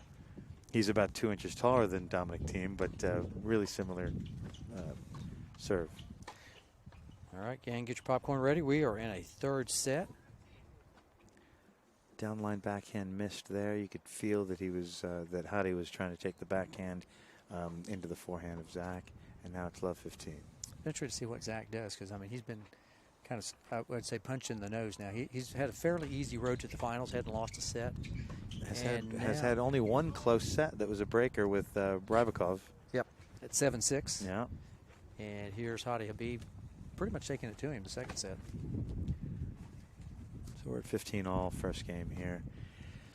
Jack, you've been around all week. We've only been here since Friday. Do you have a feel for how their bodies are holding up? And I ask that because they're not always used to playing this many matches in a row. I think the college guy is. Is Zach holding up well? Yeah, I think so. I think the 1 match a day format has been pretty helpful for that.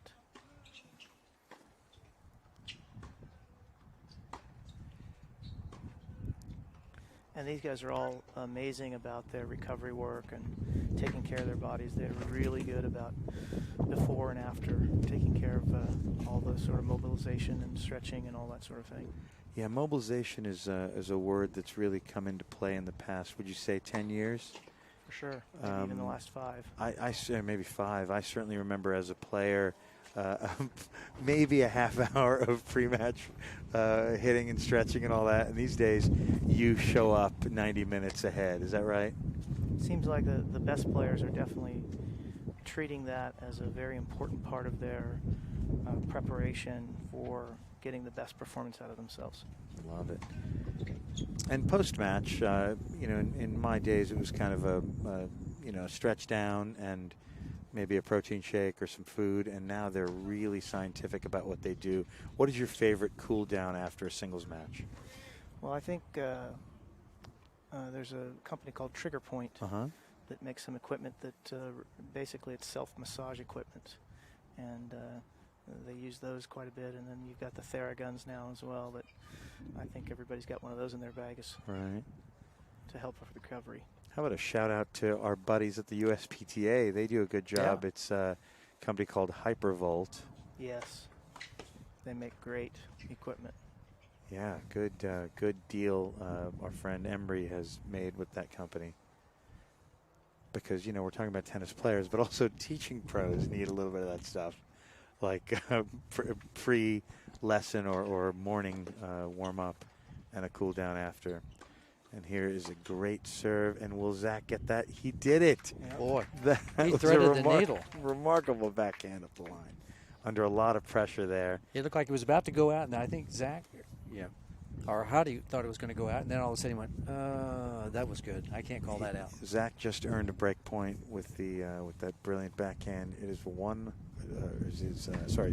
one set all, and a break point erased for the huge serve. Big serve. Back to deuce here. Wind is kicking up. It's got a little windier in the area. Got some people watching online right now. Appreciate Welcome, everybody. So happy you've joined us. Thank you. Atlanta, Georgia checking in. Ooh, Atlanta, Georgia. We were just talking about your fair city as being one of the leading tennis towns on this continent.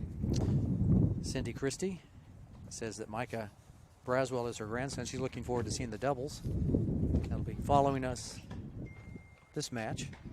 Her grandson and her other grandson, Jonah. We'd love to see him at this level one day, too. It's going to be a little long, floats a little bit long, so starts out the 10th point. These guys, the last 3 games have been playing double-digit points. Yeah, a lot of back and forth, a lot of deuce add. The engines are really running at about full speed right now.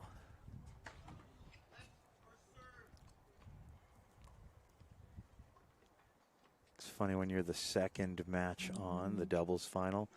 I see all 4 competitors lurking and watching with a lot of interest. Merkel Delian over there, a court and a half away. The 2 Texas boys nearby, in fact, pretty close to where we are. And Merkel's partner, Marius, was just here, and he's probably gone inside for a little pre-match prep. So we're back to deuce. Opening game of the 3rd set. And it's tough for those guys, right? Because this match could be over, could have been over 15, 20 minutes ago, and it could be another hour and a half. And Jack, I'm sure you know this. This is a full 3rd set, and at 6-all rather than a standard breaker to 7, it's a longer format breaker to 10. Yeah, Christo was telling me early on what the format was for the 3rd set tiebreaker. I was asking him, I go, it's 2 out of 3, and he said that, yes, that he's going with the longer format on the tiebreaker for the 3rd set. Yeah, he's been to Wimbledon and the Australian Open and won several matches at those 2 venues, and that's where they do the final set breaker now that goes to 10. Of course, at the Australian Open, it's like we do at the U.S., it's at 6-all, but at Wimbledon 12-all, which we only got to see once in that last Wimbledon men's final. Say hi to everybody right there. There, Craig Bell, Jack Newman, Adrian Chabria. Hello, everybody. Thanks for being here. Here in the booth at the HEB Pro Tennis Open, Austin, Texas, Austin Tennis Academy. Glorious afternoon, or actually morning. Is it afternoon yet or morning? It's definitely afternoon, yeah. It's 12:36. That's right. Local time. Yeah, it's afternoon whether you fell back last night or not with the daylight saving. Yeah, that was nice to have that extra hour of sleep. Never go wrong with that, guys, right? I got to get back to coaching Nico in the finals. Well. Of this, Jack Newman, ATR thank tournament. you. Newman, Rooting for Nico Jamison over there. Rooting for his opponent, George Goldhoff, too. Yeah. Both awesome guys, and I'm a fan of both, and I wish you well in that match, pal. Great. Thanks a lot, guys. Thank you for being joining us, Yep. Jack. It was really fun. Oh, it's a weak volley there. Very crowded. The momentum is has been with Hadi Habib as he was taking this second set 6-2. He had a rocky first game, but did manage to hold. And he's got a love 15 on Zach's serve here in the second game of the third set. Oh, See, that was fun having an Yeah. experienced man like Jack. Oh, my goodness. A wealth of knowledge. Yeah, he really is.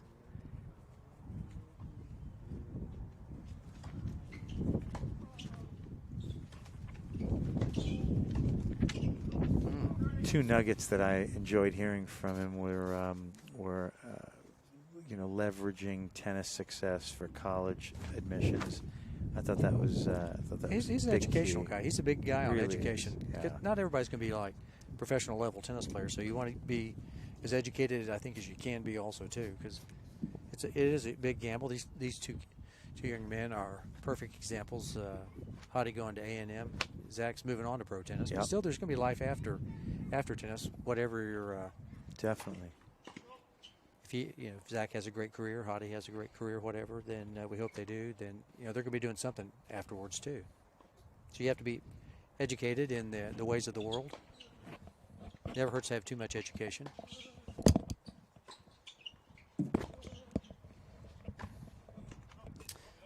It's going to be a little bit long. Left 40. Got 3 points here for Hadi Habib. Hadi you mentioned San Diego, where Zach is from. Hadi spent some time in California, grew up here in Houston, grew up in also a small town called Maten that's in the north of Lebanon. I imagine that's where the cedars are and the mountains and the hills, being in the north part of that country.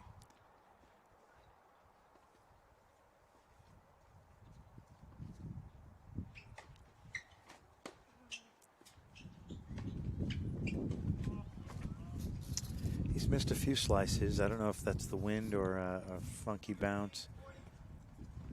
Looks like he caught it off his left hip. Yeah, very close. Didn't quite get set. Maybe the wind caught that ball just a little bit. Looked like he was about ready to hit it, and then all of a sudden it kind of slid on that hip. Yeah, and he hit it near the Yonex logo, kind of near the dampener or the throat. He was telling me he has the Yonex V-Core 98 racket. It's customized a bit, not quite as heavy as the heaviest users on the tour, but he's got a good custom racket. And I asked him what kind of strings he uses. He said Solinco Tour Bite. He didn't use the Confidence. The Confidential. And Confidential. You know, we did joke that if Yesterday. he had said the string model he uses is Confidential, I would have said, shh, don't tell anybody. Right. Let's keep that one quiet. To love. Hadi Habib settled in nicely. He's really found that forehand. Oh, that's a remarkably deep backhand.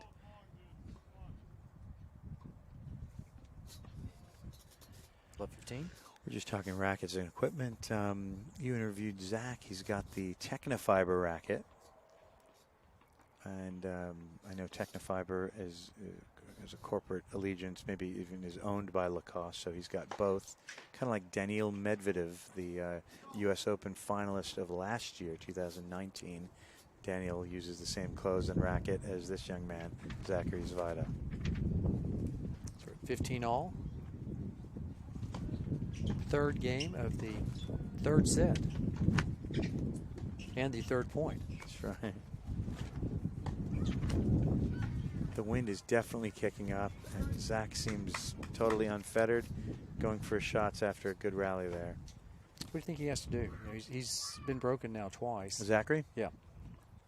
To get back on par. Great question. Stay the course. I think he's doing a good job, and I think Christo said it best. He's got to tactically get away from the forehand rally or forehand to forehand pattern and do a little bit more of what he just did. Though he missed that in the net, that's the call, is a backhand to backhand rally and then a backhand down the line.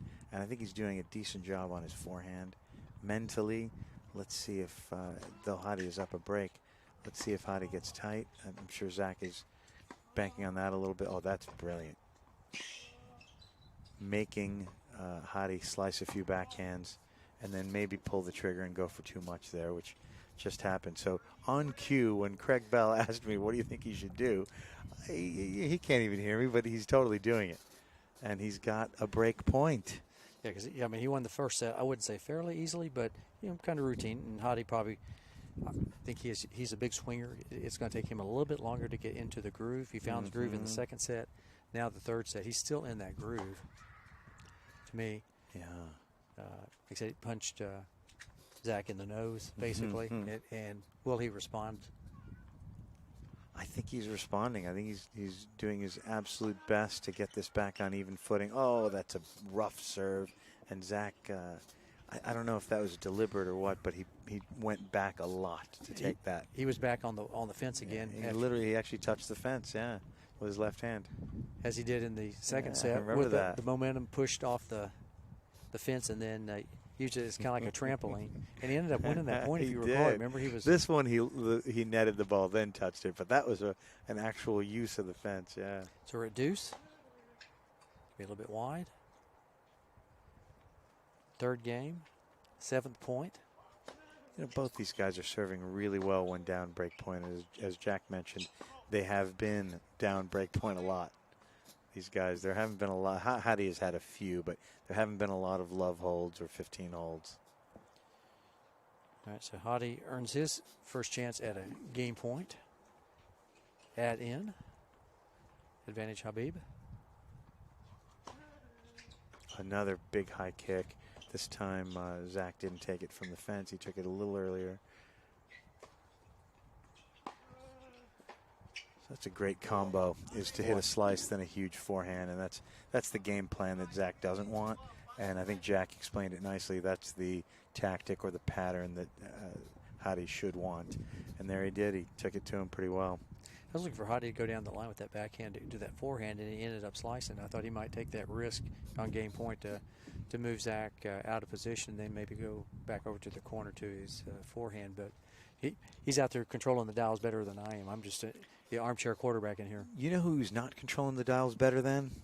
That would be Tex-Mex Productions, right? That's yes. right. That's Darian D-Mac McBrayer and Dave the Brain DeLeo making it look easy, controlling the dials. Yeah. Hopefully we sound good. Tell us if we do or we don't.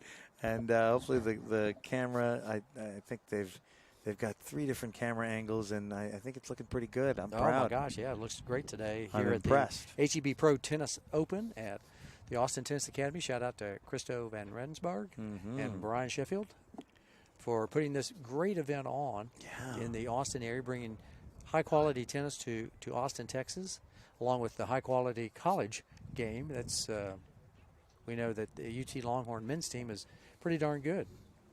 We have. And you know who we have near us is Christo von Rensburg. We were just talking about him. We were saying thank you to... He is enjoying this match. Here we are in the thick of the third set, and it's as predicted. There's a lot of texture and a lot of back and forth, and we're proud to have him as the tournament director of this event. Yeah, every tournament director likes the third set. All right, so here we go. Off we're serving.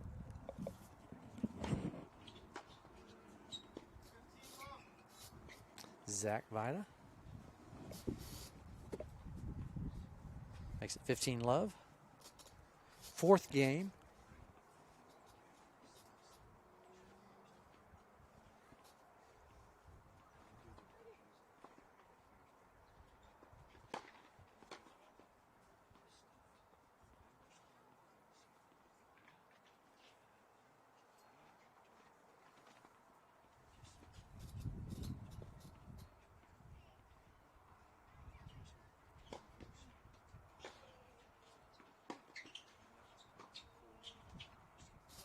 Float just a little bit long. It's going to make it 30-love.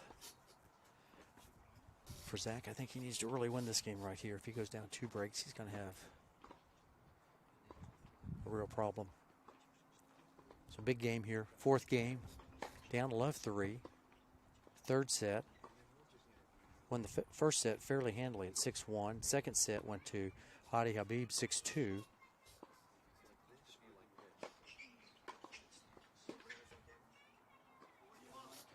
And that kissed the line over on the ad court single sideline from Mark Lawson. Made the call. Makes it 40-love.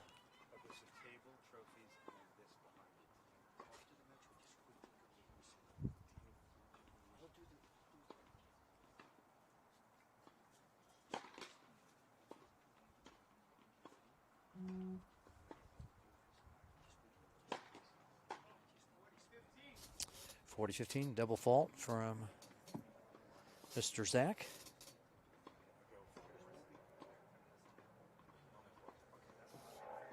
Nice day in Austin, Texas. No ball boys, ball kids. So have a little bit of a break momentarily as Hadi Habib comes back into the picture. He went over to the other court to pick up that second serve. Now we're ready to go. So we're glad to be able to be broadcasting from Austin, Texas. Today, unfortunately, we're in a COVID-19 pandemic, so we don't have as many lines people or ball kids out helping out as much as normal. But we're glad to be here nonetheless. Crowd, a little bit of a crowd, not much, but we normally have a lot more people in attendance under a normal non-pandemic time.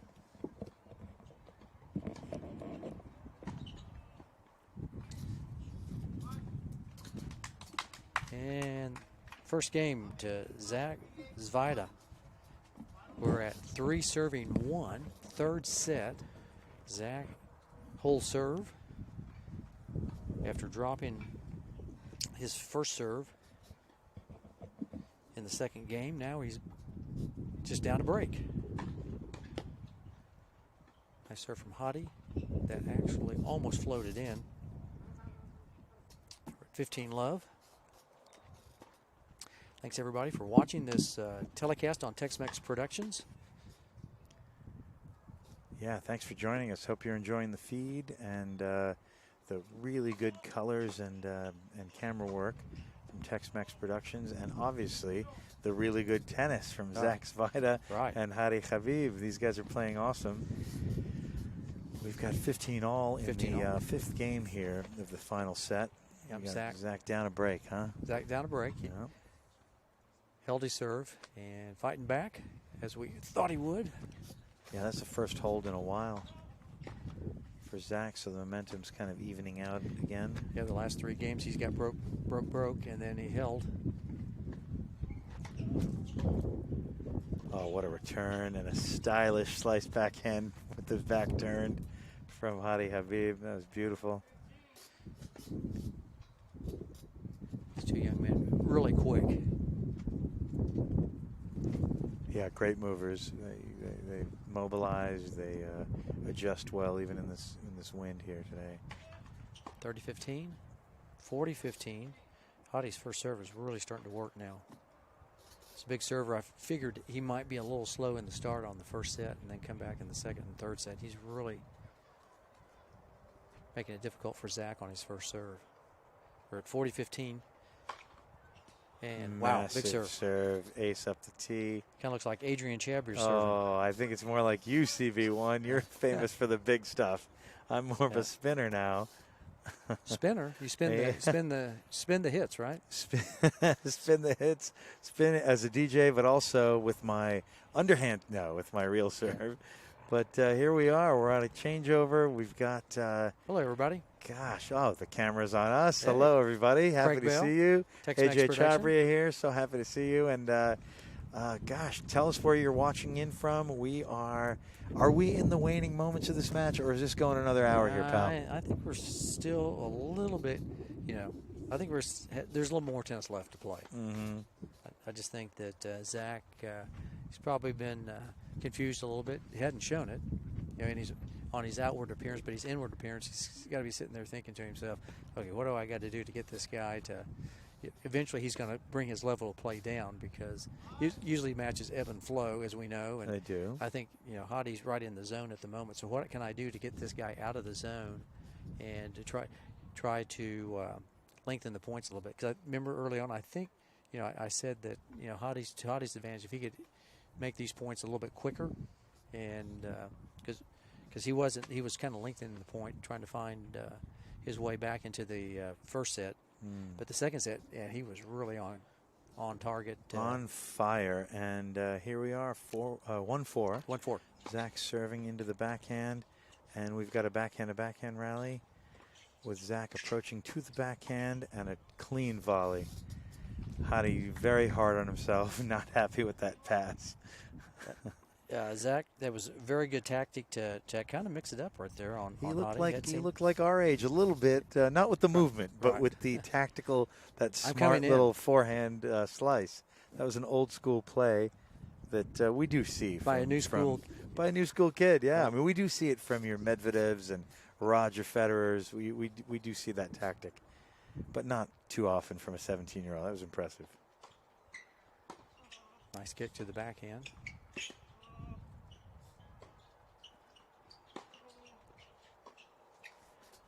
was a large forehand, and he almost intentionally landed it short, I think, and it kicked up pretty high. Zach sliced it just a little lower than he wanted, though. So we're 15 all.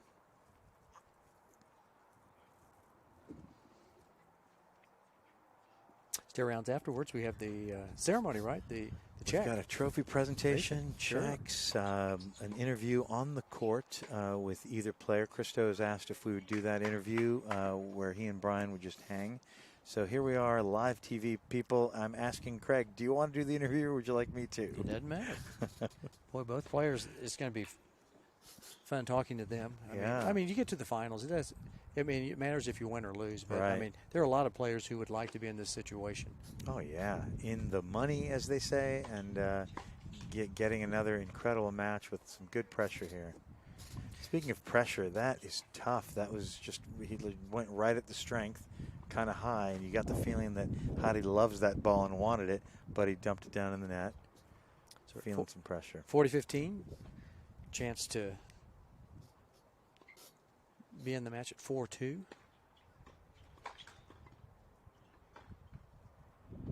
know, we've been talking about the wind, and it really died down there for a minute or two. I think it's about to spark back up, but I wonder how that's affecting these guys. Like Jack said, mentally, I think they're all both very positive about, yep, I'm going to deal with this wind. I'm going to handle it. 2 meters back, flat backhand in the net. It's two, I would say, mildly forced errors in the net. One certainly unforced. So Hottie is known to be very hard on himself.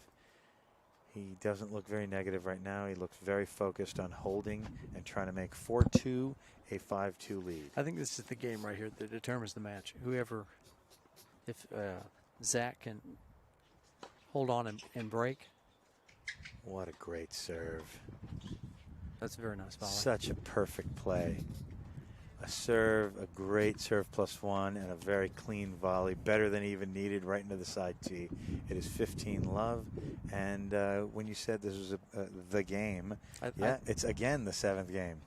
I think this is the game. I just, for some reason, just think in my mind that whoever gets this really has control emotionally. Zach can break. He's got control. He's back into the match. Well, that's a huge serve body backhand. And even the formidable backhand of Zach had a lot of trouble with that big one. This kid, Hottie, is feeling his serve right now. He's got ice in his veins, huh? Such a huge difference from the first set where, you know, as you mentioned, Zach took advantage of a few things, and mainly I would say it was backhand-to-backhand rallies, and Hottie's serve was a little spotty, and he did get broken twice, which probably doesn't happen very often in collegiate tennis. Huh? I wouldn't think so. No, this guy's got a gun. 30-15. Third set, 4-2. Hottie Habib serving to Zach Zvida. Just a little bit long. High and heavy to the backhand. Just couldn't quite get on top of it. Rolls it wide, or a little bit long. Sorry about that. Not wide, but just a little bit long. Once again, I have to mention it again. I really see a lot of Dominic Thiem, who he cited as his favorite player. That's Hottie Habib with a very clean serve, very heavy serve. Forcing an error from Zach off a forehand-to-forehand exchange. And that is game. Zach is about to serve at 2-5. Let's see how he handles this. Yeah, I think that Hottie, excellent game right there. Lots of first serves, serve big. Puts all the pressure on Zach to hold. He's broken him a couple times already. You know, that's for the young man from San Diego. It's a big task to climb this mountain. I'm sure he's climbed it before, but you know, definitely Hottie has the big advantage. Even if he doesn't win the games at 5-3, he's serving really well at the moment. I think, advantage Habib at this point. Fully agree. Yeah, so I want to shout out to the HEB folk that Yes. have been a sponsor of this event for the HEB Pro Tennis Open, the title sponsor here at the Austin Tennis Academy in Austin, Texas. Not a bad place, right? Gorgeous place, amazing store, HEB, and more importantly, you know, we could wax poetically about what a great store it is, but they support the heck out of tennis in this state. Yes, Texas tennis, they are invested fully for many years, probably 50 years or more at least. I realize a lot of our audience today is not in Texas, but when you're here, come to an HEB, right? They're all over the place. It's just awesome. Especially down in South Texas. They're all over the place. Also want to shout out to UTR for putting on this event, Universal Tennis Rating. UTR. Love them. Yep. Interesting how they've come up in the last 10 years to be a force in the game of tennis, trying to unify the world in ratings and rankings. And here we are, 2-5. Zach Svajda to serve to stay in this match. He went with a kicker to the backhand. I don't know if he intentionally took some pace off it, but it drew an error. Right.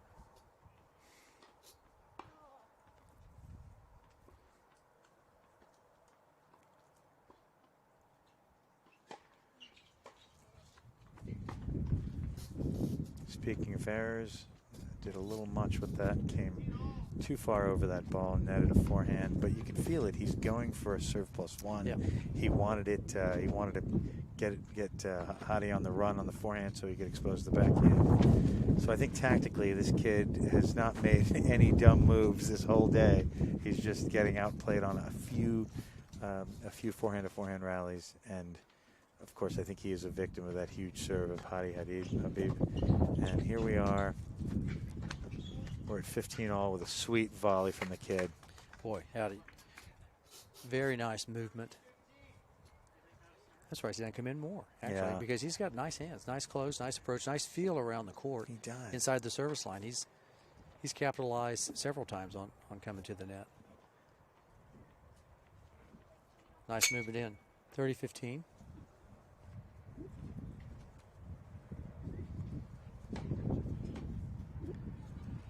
Rare errant serve there. That was more than a foot or two long.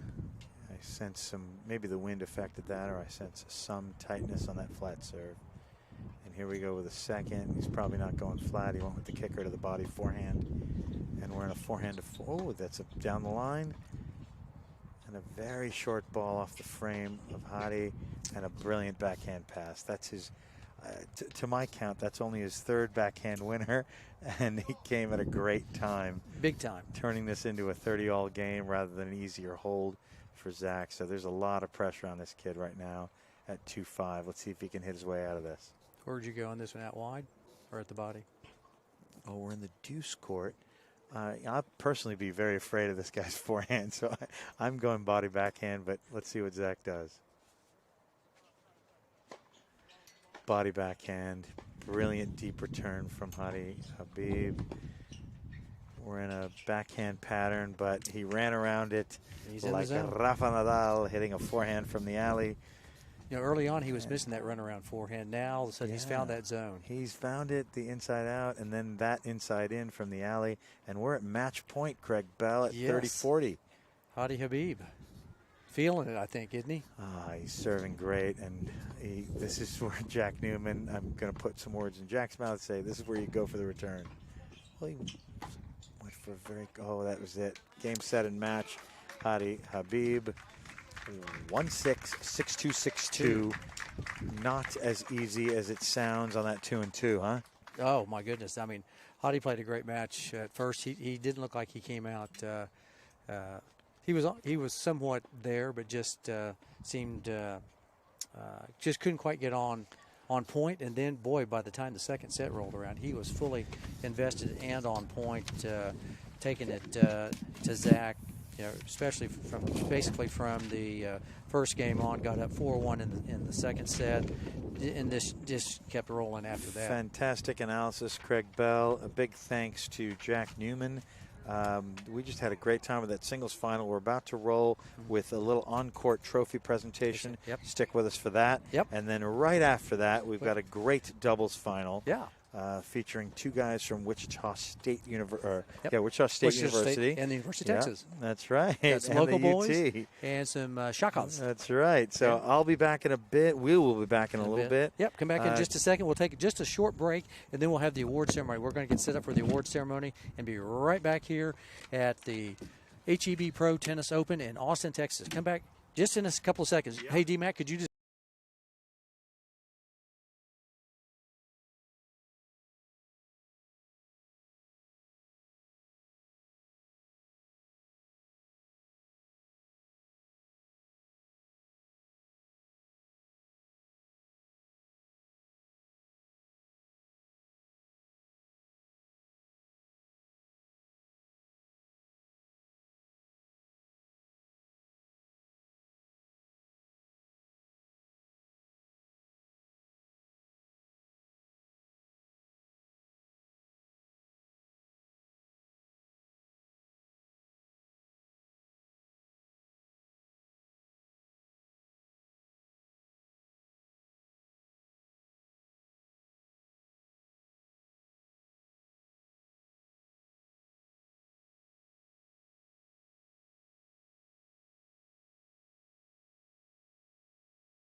Tournament series. A quick hand also for all our sponsors and our competitors, Zachary Svida and Hadi Habib. Big hand for these guys, please. And finally, for our friends, oh, I hear the mic now. This is great. Brian Sheffield and Christoph von Rensburg, everybody. So happy they're here. I want to get a few words from our runner-up, and that's Zachary Zvida. Come on up, Zach. Yes. Zach, about a month away from his 18th birthday. How does it feel to be in a final of a pro tournament? And tell us all about your week. Come over here and you can... Yeah, it's great to be back. It's been 8 months since I was competing, so it's great to be back and great tournament. I want to congratulate him for a great tournament and just happy to be back. Yeah.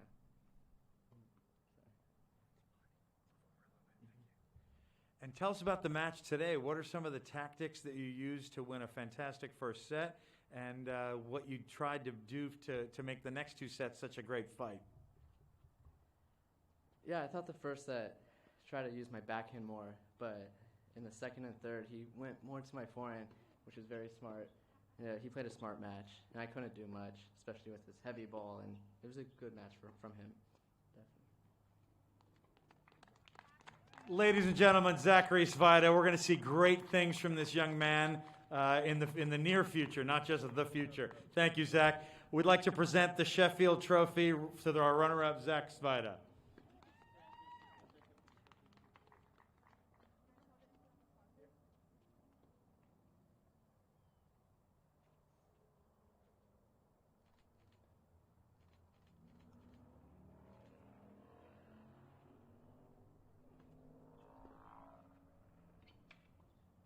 Ladies and gentlemen, your champion, Hadi Habib. Come on up, Hadi. Hadi, a question for you. Tell us about your week here and tell us about all three sets of this fantastic final you just treated us to. Well, first off, it's been a great run here. Obviously, I want to congratulate Zach for a good tournament and just Christoph for running this great event. I mean, I played good throughout the whole tournament. There's really nothing I could do in the first set. He was playing really good, and then I just stepped up my game a little bit and finally closed it out. Tell us about that massive serve and forehand game of yours. Where'd you learn all this, and how can the people at home learn from you? I mean, everyone has a different game. I mean, everyone has their own strengths and weaknesses, but that's part of my game. Good serve and good forehand. I just have to work around that. Ladies and gentlemen, Hadi Habib, what a fantastic week, and we're so proud to have him. Good luck in the future, my friend, and let's walk over there and get a photo or two with the Sheffield Trophy. That is Hadi Habib, everybody.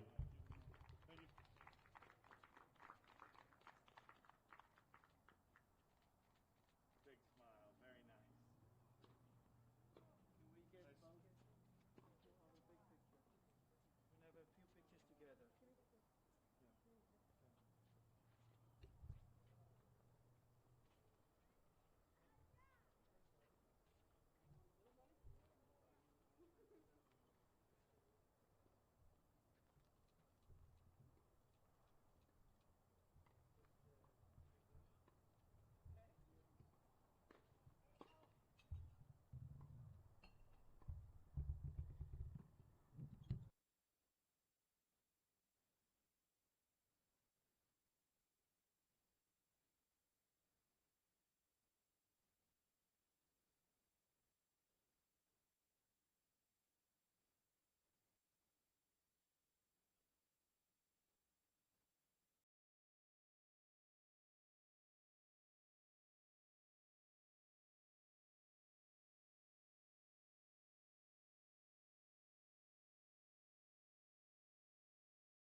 All right, everybody, we are back at the HEB Pro Tennis Open in Austin, Texas. We are in the doubles finals, right, AJC? Doubles finals, men's doubles.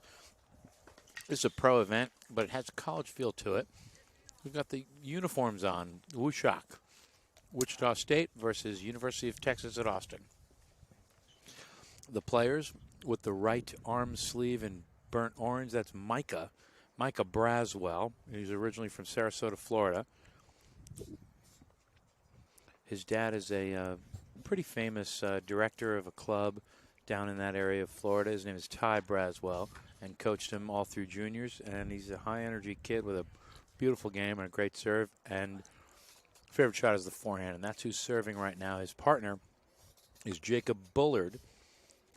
Jacob is from California, Calabasas, Southern Cal.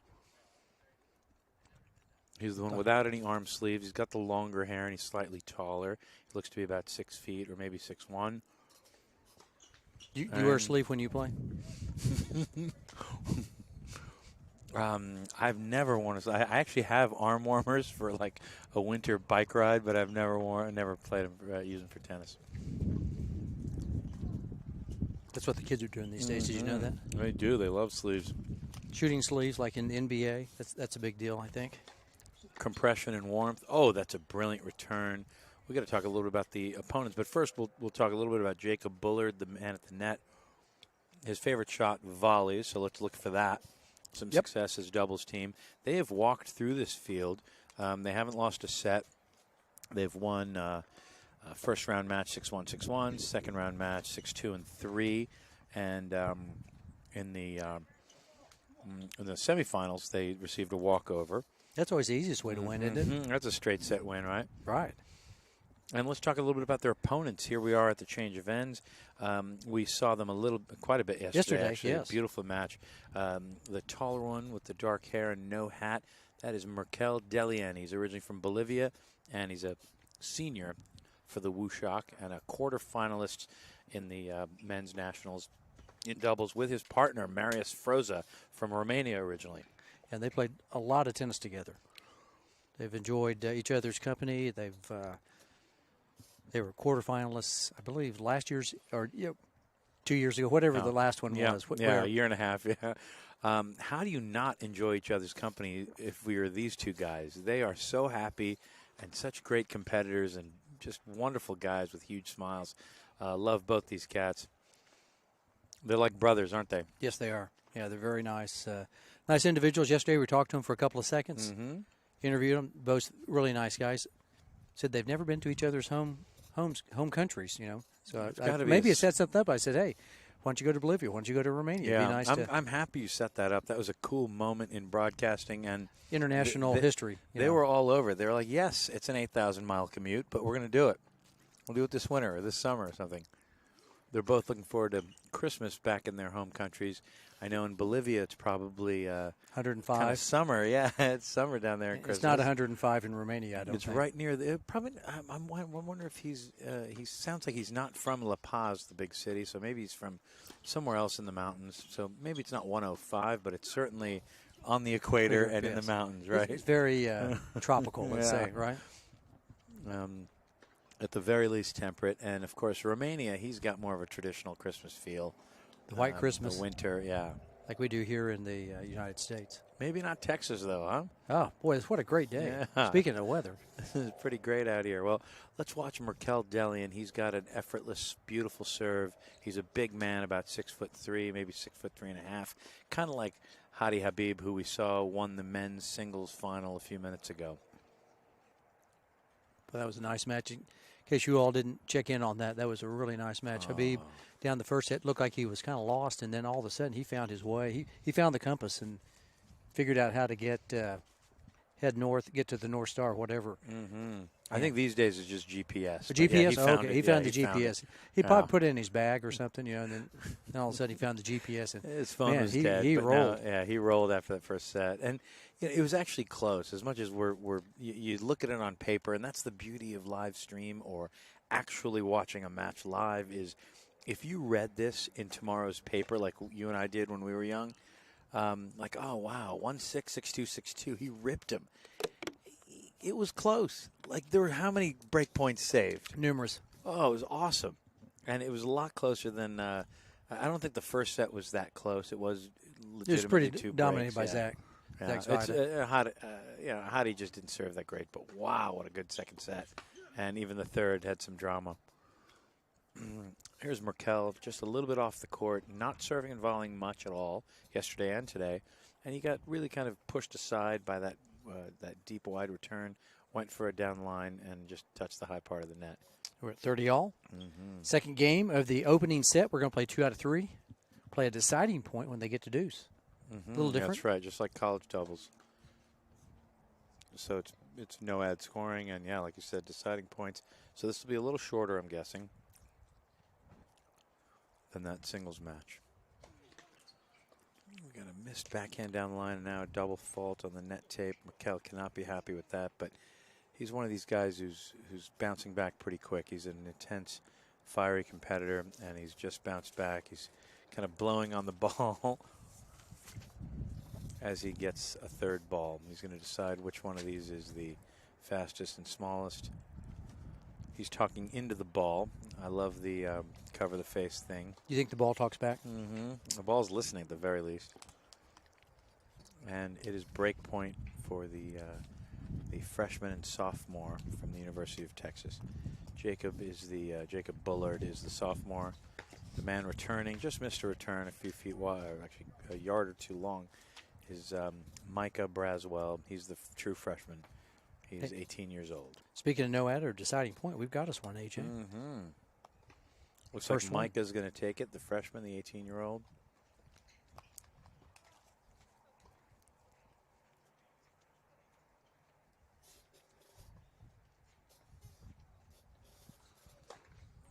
It's a big serve, and it's about a yard and a half out.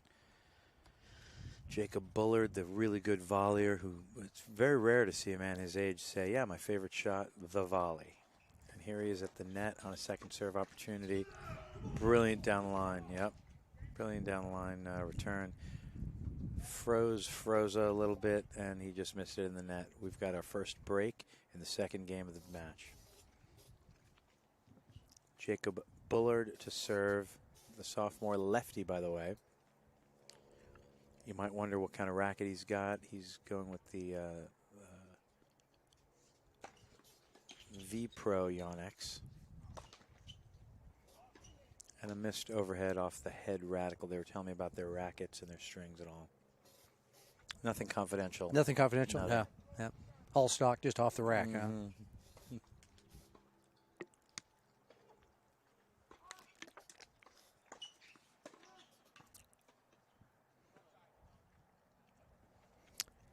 Mr. Ken McCain was called out there. Yeah, it's Ken McCain up in the chair for this match. Ken McCain did a fantastic job yesterday, kept control of it, and he seems like a real fan, too. He was kind of fist pumping and coaching when he wasn't actually officiating a match. It would look weird if he was fist pumping and coaching during a match, right? When he was in the chair. Yeah. Yeah. So that's one of those. You want it to be one-sided, right? Yeah, it was off the court. It was kind of by us and just a moment between officials and broadcasters. So here we are at 15 all. Jacob Braswell serving that lefty serve, looking to get in.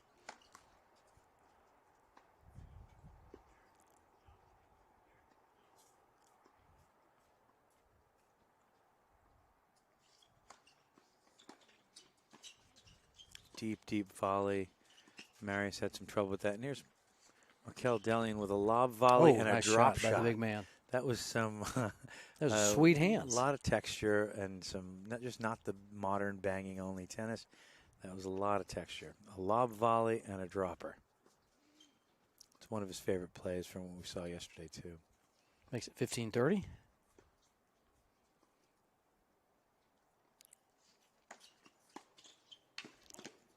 The backhand down the line that he missed a few minutes ago on his own serve, he just nailed one, and we got us a break point here, a double break point. Marius Froza, very energetic guy, where you got Merkel, a little more of a laid-back guy who doesn't bounce around a bunch between points. But Marius bounces around a ton, and here he is ready for That forehand return at the body, that was out. Signals on the return as the returner's partner. So Merkel might be staying on this one, according to the signal. And the break back. Brilliant dipper and a quick break back. That's what they always say. You want to break back just as soon as you get broken, right? Mm-hmm. The break is really only a break if you hold right after. And Jacob had a tough time doing that. So we'll see the really great tactical serve. It may not be as big as Merkel's or the guy we just saw win the whole singles tournament, Hattie, but Marius has a beautiful serve too, and he's got I would say the best control I've seen this weekend over his serves. So welcome everybody. Got some people watching from all over. Tell us where you're watching from. We're here at the HEB Pro Tennis Open, Austin, Texas, at the Austin Tennis Academy on a nice, pleasant day in Austin. I would say it's very pleasant today. It's pleasant. It's not hot. It's not cold. It's maybe a little windy, but it's really nothing. No texture today, right? No texture. And a couple of clouds up there, wispy little ones, but no threat of rain. And we got probably the best weather in the country as Marius Froza from Romania serves. Far court. Just missed that wide one. It was questioned and confirmed to be good. So basically overruled is the word I should use. So out call from Jacob and overruled as an ace.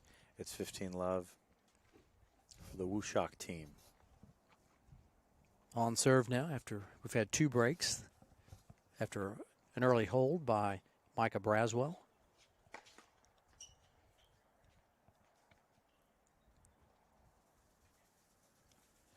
Micah is a righty, but he waits in the left hand up, choked up position, and he goes with the one-handed slice. Not terribly effective, as it was basically a feed to the tall man, Marcus, who parked it. Merkel, who parked it. Yeah, parked it, as we say. Yeah. Parked it over the fence. Makes it 30-love. Shout out to some of our sponsors. We've got DropShots, obviously. That's the people who are putting on the tournament. That'd be Christo Van Rensburg and the Ryan DropShot Schiffel. Tournament series, huge success. I'm so proud of the organization, but also proud they've chosen us to do some broadcasting and it brought in Tex-Mex. Texas sort of kicked this things off well. It's 40-love. Froza serving. I'm waxing poetically about what a great serve he's got. He made a little flat one in the net there, which he immediately corrects with a kick up to the forehand. Merkel dealing with a 100-mile-an-hour forehand to the face, and a slightly missed volley there, just by an inch or two, by Jacob Bullard, rather. And that makes it 2-all. That should be game. So we've had 2 breaks and 2 holds. And we're back to Micah Braswell with the serving sleeve, right? Yep. So we're going to say serving instead of shooting. Sleeve, yeah, shooting sleeve. We got a serving sleeve. Yeah, he's like that. The sleeve and the short hair. You think he had to go over to the equipment manager and ask for the basketball shooting sleeve and said, no, that's the serving sleeve. Serving sleeve. It's in inventory as a serving sleeve. Also, I think the basketball one is probably an extra large, and he looks more like an L or maybe an M. A medium. Yeah. Brilliant serve at the tee and a massive return from Merkel, doing his best to keep these guys back. Decided to call off the overhead. Jacob is a big mover at the net there. Beautiful deep backhand. This kid Micah's got a gun here, even though his favorite shot's the forehand. What a nice point.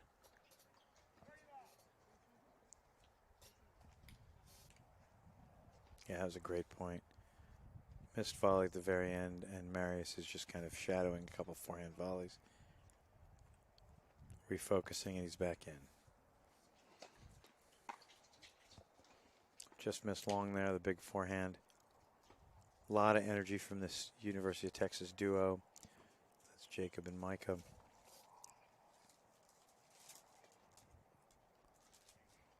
Hands over the mouths, deciding the poaches.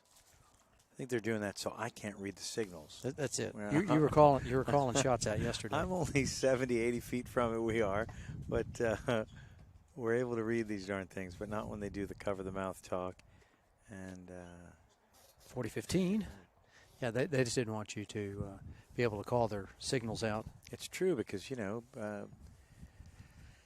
if I say it on the air, maybe somebody's got an earpiece and they're betting tens of thousands of dollars, Russian mafia, Sure. that kind Could of be. stuff. Yeah.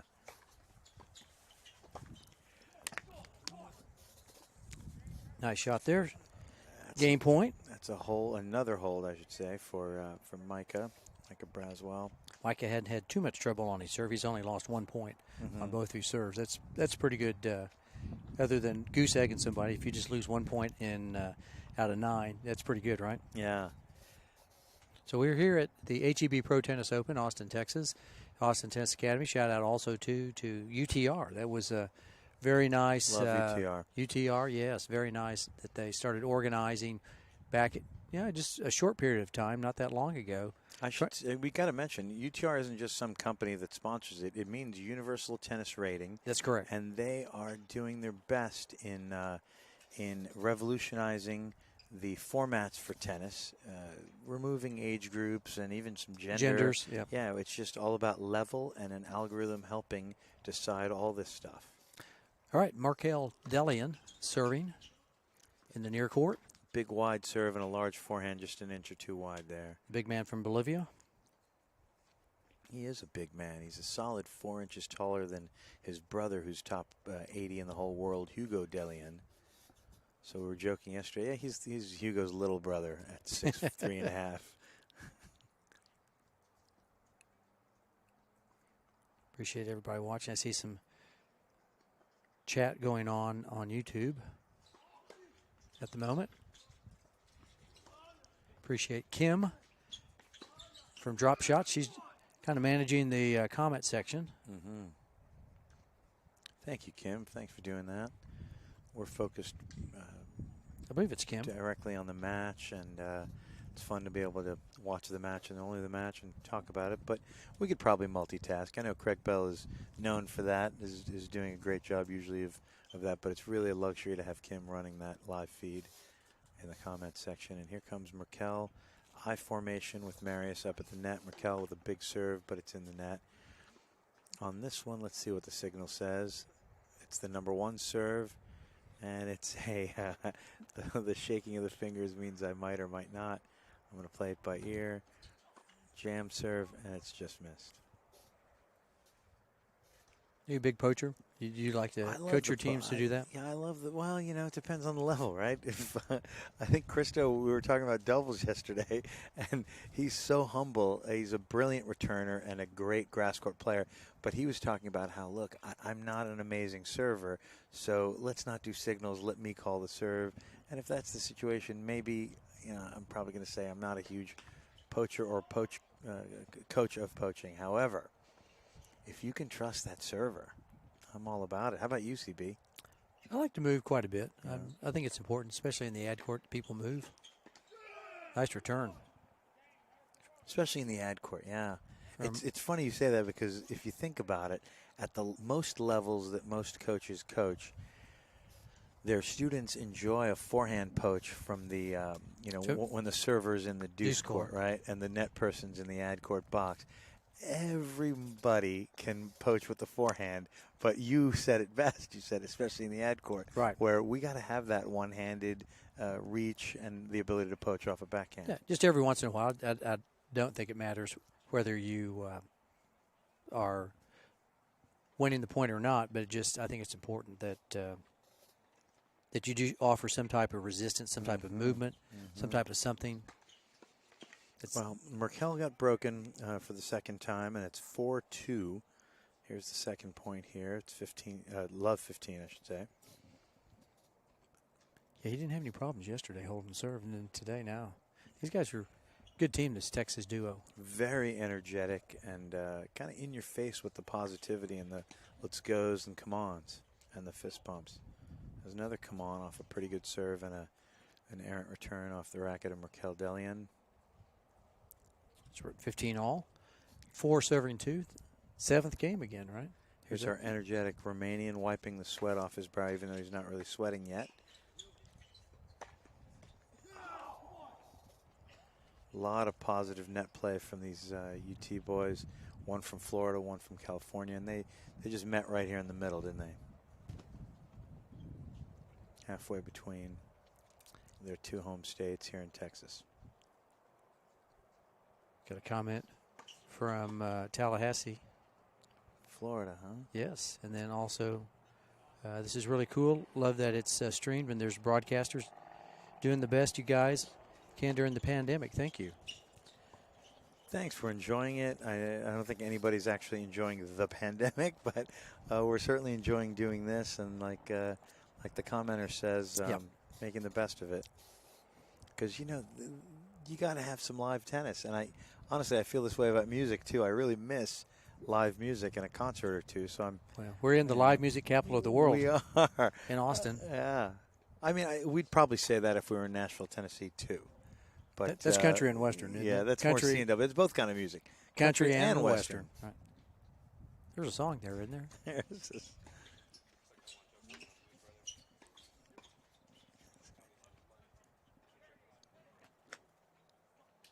Our producers. The brain's talking to us in our earpieces. What's he saying? Talking about country and western, right? From the Blues Brothers. Country and western. That's right. The Blues Brothers. That's right. From definitely a reference to one of our favorite movies, and that's called Parking It. Micah parking it, roofing it even up on the roof of the building where they hold that's the fitness center. They have some indoor classes and an office and a shop. This is one of those venues that's really, it does a lot. It makes a huge impact in this community. Jack Newman was telling us outdoor classrooms, indoor school building. 35 kids who are schooled online here. Yes, and live around in the community, no borders. And 150 total who are in the program on 12 courts. 12 courts, but also the two red clay. Two red clay. So really 14 courts. So on our way out, I'll have to just have a couple slides on the red. What a great backhand return! That Marius is so energetic and positive. I just love watching that kid. 4-3. They broke back. That was a deciding point. Yeah, that was a big one. Another deciding point for. We've had 2 of those already. Yeah, this is as close as it can be. It's 4-3 with a break back there. I was keeping score. You caught me off guard. You know, I was sitting there.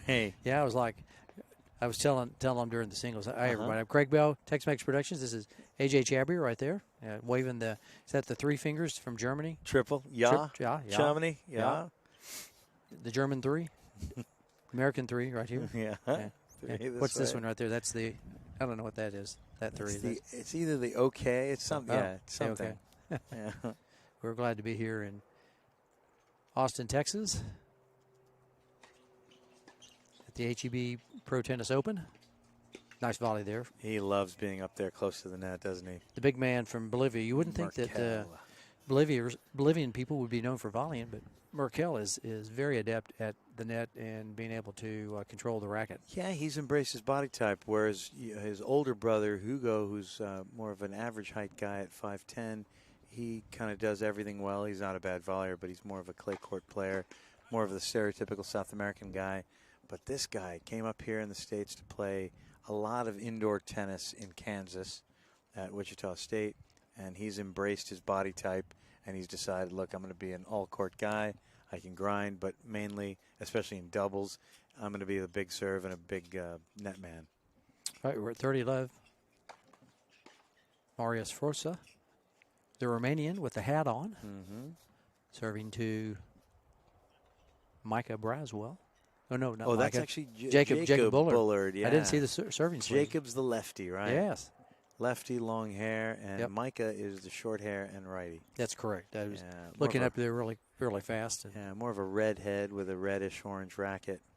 That's Mike, and the sleeve, of course, burnt orange sleeve, as you called it, the serving sleeve.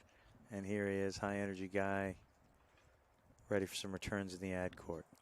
Hey, CB, a lot of times the lefty plays the ad court, And in this case, it's the righty with the massive backhand up the line playing the ad court. What's your theory on that?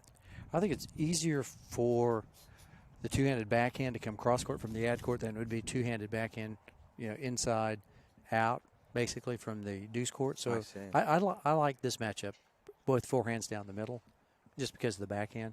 That puts the backhand wide for Jacob out wide and also for Micah. Makes it easier, I think, to return cross-court. Because mostly doubles is a game of cross-court. A lot of cross-court returning and the occasional sneaky little banger down the line like our friend just did, Micah did. That's my thought. Yeah. I think it's a little bit easier that way. I don't know. What do you think? I'm a righty. I've typically played the ad court. I have a one-handed backhand, but I've never really seen it as a weakness unless it's over my head. And in that case, it's a weakness. I got to slice it, But I've always been asked to play the ad where my righty or lefty partner might play the deuce. So I think that's a good one. And then, of course, you look at one of my favorite teams, doubles teams, iconic duos that are lefty-righty, the Bryan brothers. And then you look at McEnroe and Fleming. Specifically, Mac and Fleming. Mac played the ad, and he was a lefty. That's correct. So it's kind of the opposite of the way we're thinking. Sure. But that's one of those exceptions to the rule. I just find it, I think, a little bit easier for the left hand to come through if you're right-handed from the ad court side than from the deuce court side to try to go cross court. I agree with you, and I doubly agree with you in this day of less serve involved. That's a massive serve from just missed it though. There's a massive serve still, just it's barely still out. It was just a little out, yeah. Just wide. Oh, a double fault. Went for really the same serve going nearly. for the same serve, right? Same line, and just missed it. All right, we're at triple break point to go up 5-4 for the 40, the Shockers. Are they going to shock them? Why? I think it. Yeah. I mean, I'm not really shocked, but I'm surprised that the Texas boys took an early lead. But just so many breaks, it's hard to gauge this whole match. That's a sweet volley right there. Merkel is not a slow man at 6'3.5". Huh? He got a few shots yesterday. I think that caught the Colin and Josh off guard. That's right. He got to the short balls, and he's able to do something. On that one, of course, he got to it and steered it wide. It's 15-40 right now.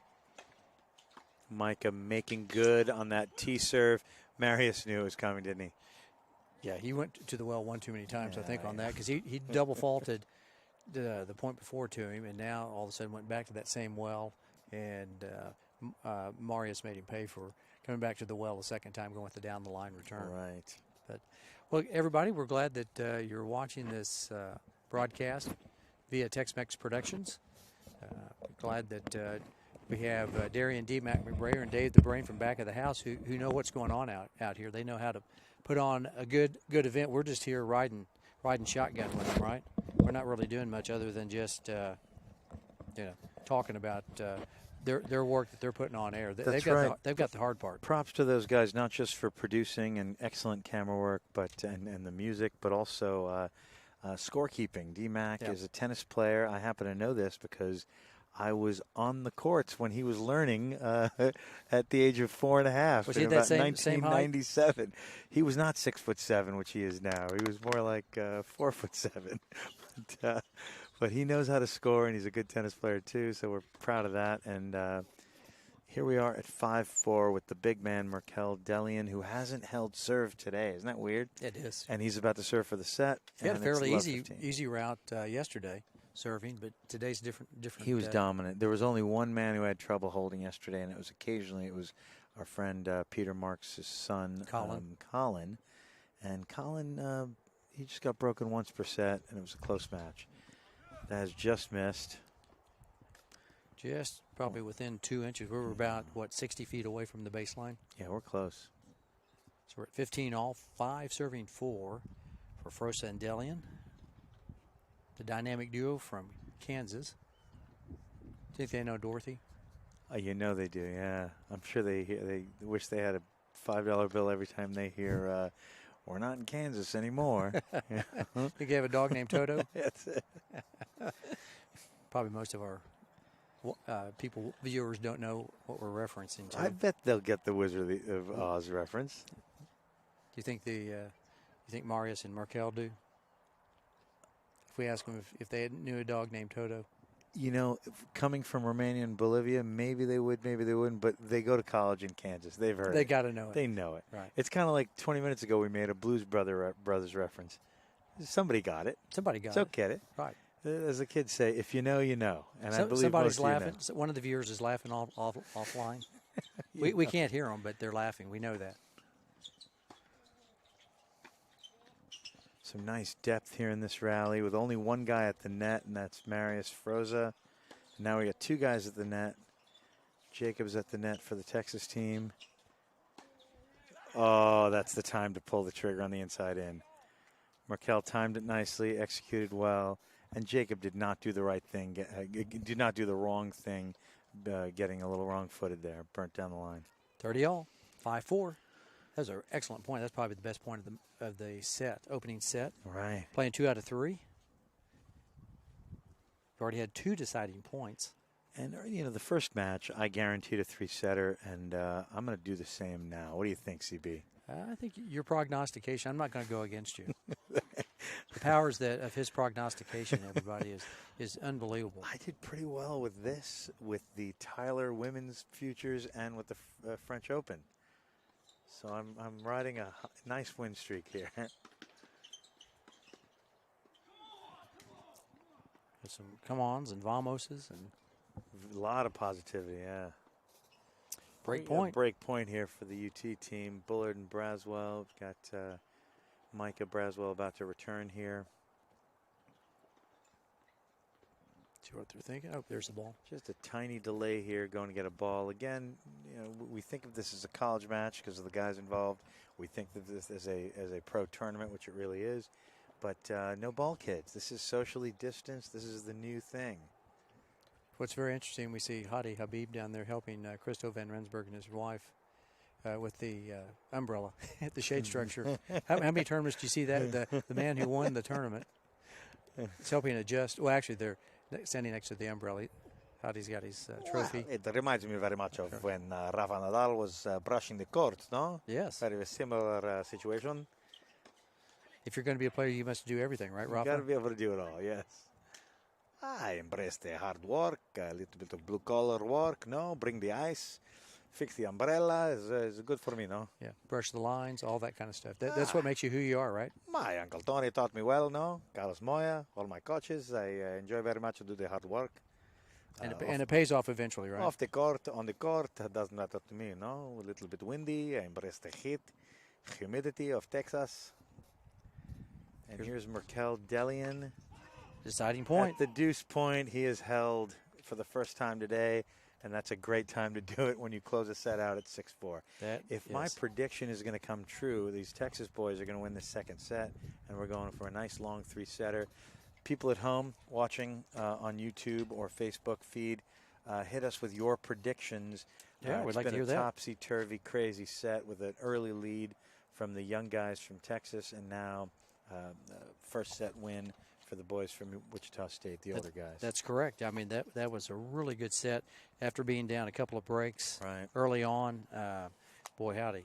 Marius and Merkel found their sea legs all of a sudden, didn't they? They really found them, yeah. Let's take a quick moment to shout out our wonderful sponsors. We got to talk a little bit about, we mentioned HEB, the best tennis sponsor in Texas, and of course also the best grocery store.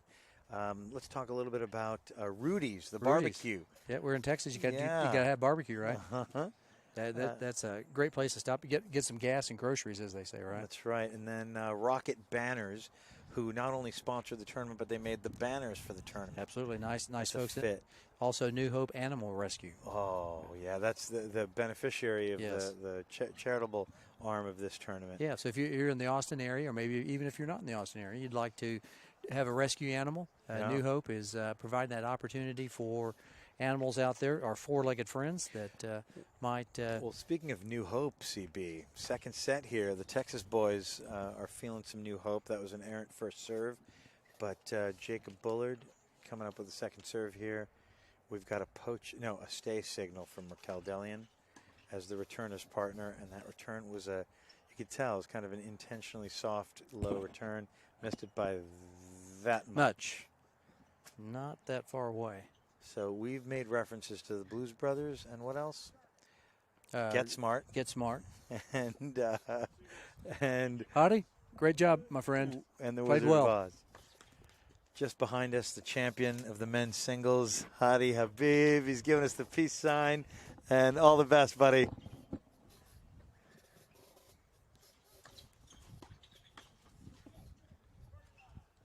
Dirty Love.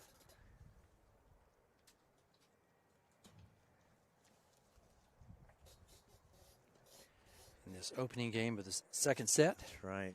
Craig, you mentioned New Hope and Animal Shelter. A lot of times a tournament director will thank the sponsors, but I've never heard somebody so emotional and so connected to a beneficiary of a tournament as Christo is for New Hope. So that was really neat to see the emotion behind why he's decided to make that the beneficiary of the charity arm of this. Really cool, really neat moment to hear him talk about that the past 2 days. So we're at 40 love. Opening game, second set. First set just finished with. Boy, Jacob is serving great. Micah is doing the I formation with the crouch in the middle. Let's see if he does it on the second. He doesn't. They're going traditional. They're on the other side, so I can't read the signal off the shooting arm. The signal definitely wasn't to double to fault. Miss that, yeah. No. But you could feel it that it was a hey, go wide. I'm staying. Missed it by that much. It's okay. Jacob at 40-15, going for a large one at the body, and it works. And they've held. And look at this, the positivity. They wanted to cross the net first. They wanted to slap hands, and it looks like they're way ahead, even though they're just ahead by one game. Yeah, they're still in it. They just got probably a little casual in that first set. And Marius and Markel brought it back.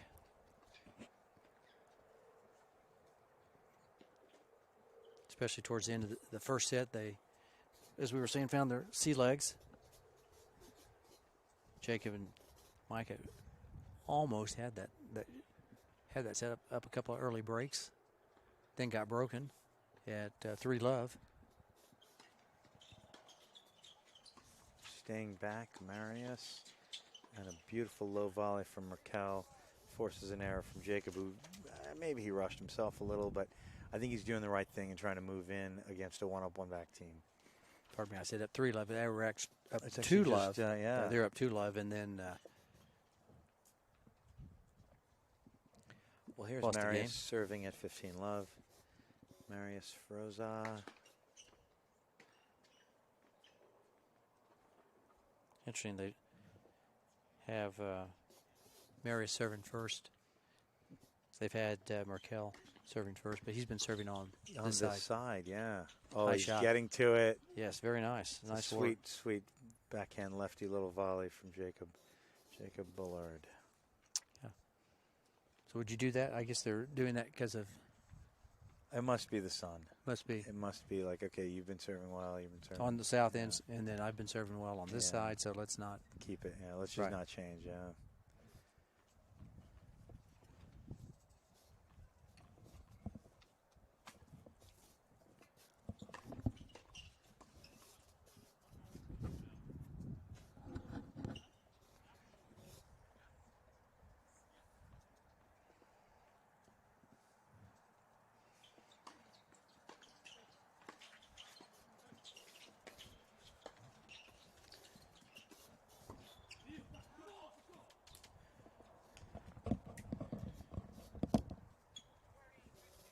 Thirty 15.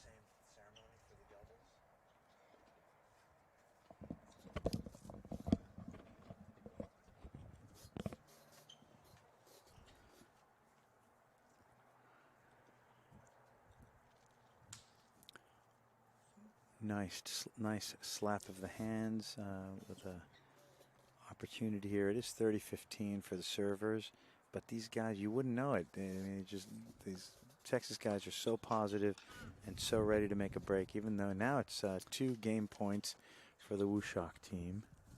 40-15. Yep. Trying to hold serve, be on serve in the second game of the second set.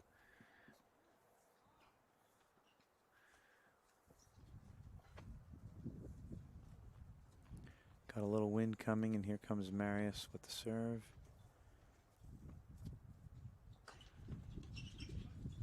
Beautiful deep lob, slice backhand, and he's in to make an aggressive volley. That's a great play. Got a little high with that backhand ground stroke, looked like, and Jacob was right there to attack it. Yeah, you know, and you think of a lot of men's doubles as bang bang. It's so effective to make a lob return and to move in like that. Correct. Just as it was in the 80s and 90s. Really, that's one of those things that hasn't changed a ton. That's a big kick serve. I'm always so impressed with Marius' serve. He's just got a remarkable live arm, really fast action going upward to kick those. And obviously he's very, very accurate too. The guy's just not going to get broken much, especially with that big guy at the net with the awesome hands. Yeah, I wouldn't want to see that again on the deciding point, right? Here it is, deciding point, deuce at love 1. The Texas boys really want this break. Wide serve really working there. It's 1-1, folks.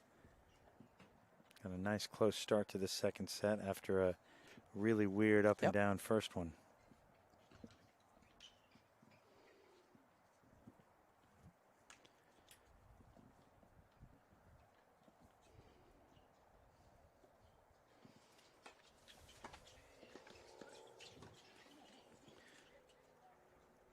Nice approach there after the serve.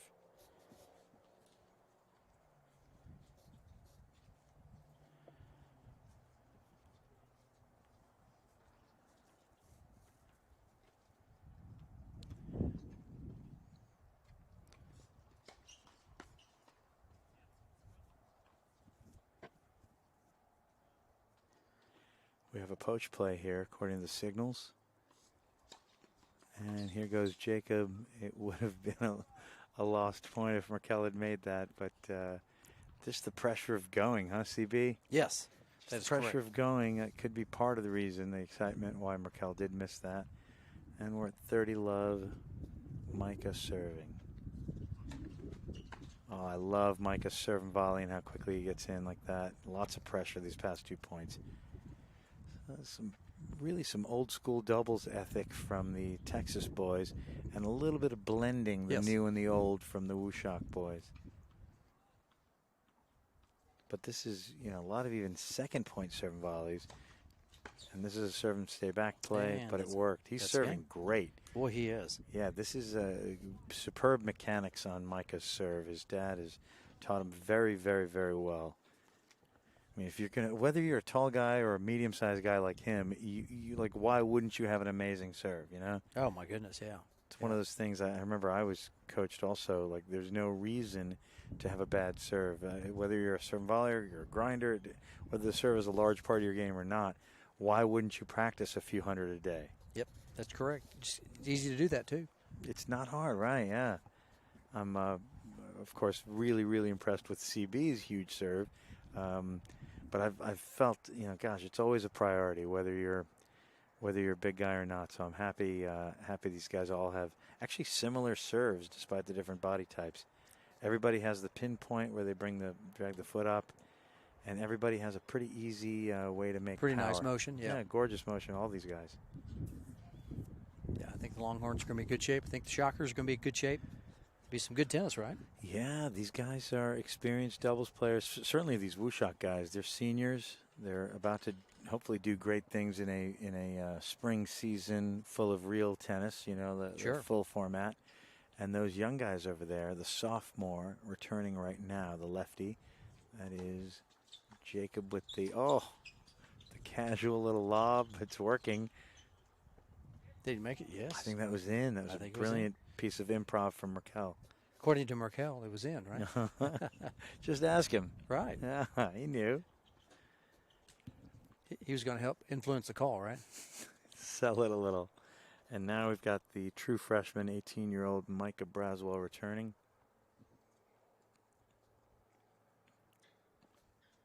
On serve at 1-2, second set.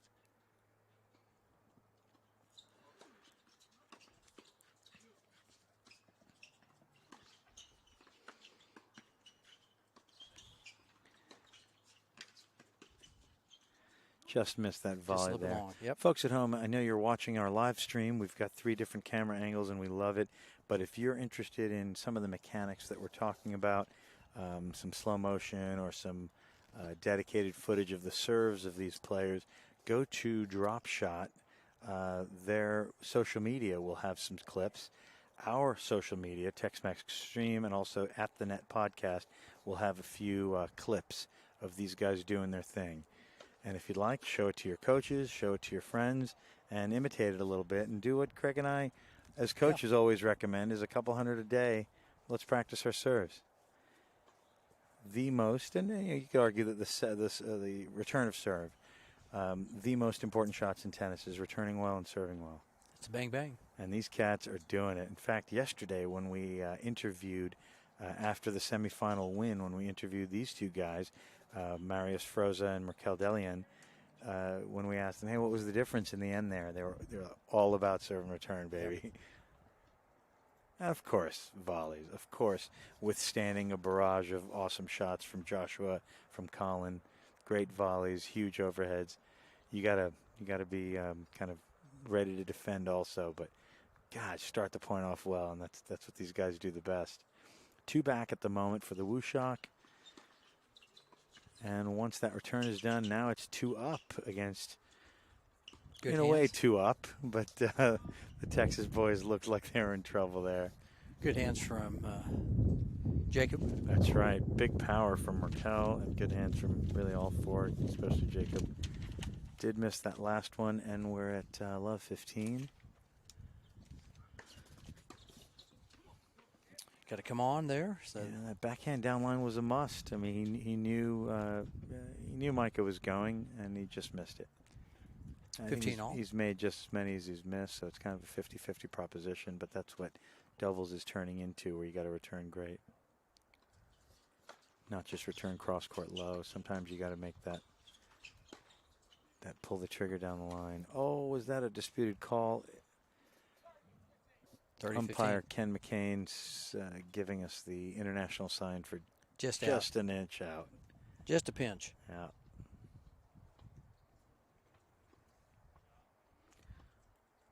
All right, some signals from Micah to Jacob, the server, which we can't see at the moment. We got a 2-back team on a returning end, and there's that low backhand. Trying to go right at the net players. Oh, that's a nasty low ball. Jacob handled it. Oh, is that framer in? Yes. A little left hand up, apologizing for the framer. That was I don't think he'll take it. One of the best lobs I've seen all day. I couldn't read it. Could you? No, not that shot. No way. I don't think Merkel could read it. Courtesy of Yonex Corporation, the That is Yoniyama. correct. That's the frame that hit that crazy shot.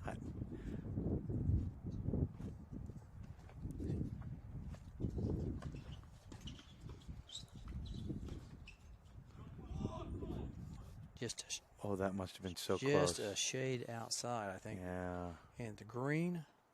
I think Markel would like to have that shot back. The Texas boys say no. We're not going to give you that shot back. We're not giving you anything back. And it's trying 40-30. to hold serve here, bro. It's 40-30. Big point. Jacob Bullard, the lefty, about to serve. I think he's going to swing it out wide again. No, he went for the big one up the tee, and it's a let. Second serve. And like Jack was saying, if this was a college match, we're playing those lets.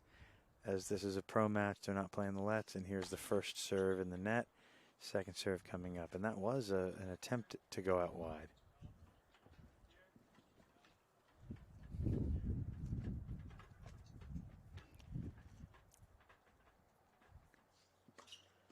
Another wide. Oh, the backhand down line that he missed 2 minutes ago absolutely made it in the alley this time.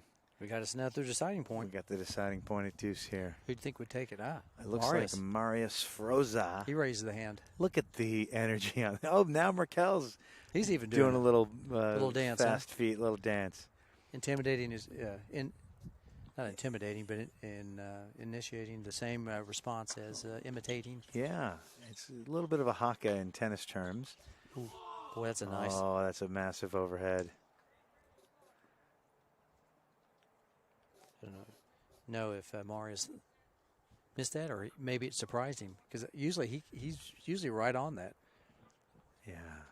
Seemed like he was going to be able to hit a good backhand, but maybe just a little too much to handle. There we go. So we see Christo van Rensburg. He's taking a little video. Christo van Rensburg. South Africa's finest. South Africa. He looks like he's right next to the stadium court. Yes. Affectionately known as Court 12. Court 12. Court 12, Austin Tennis Academy. Right. So we're glad to be here today in Austin, Texas, home of the HEB Pro Tennis Open that Christo founded with DropShots. He and Brian Sheffield. Great job here. He's so laid back now. Look at him. Everybody loves a good point. He's pointing. He's dancing a bit. Happy. Where's the music? Right. I think David had some good music on earlier. He is so happy. We're really at the end of this tournament, and I'm happy you've tuned in because you're catching some of the best action. Did I really guarantee a 3-setter? You did. This is gonna be tight. That's what I want. But let's see what happens here. We are at 2 serving 3. The Wushak team.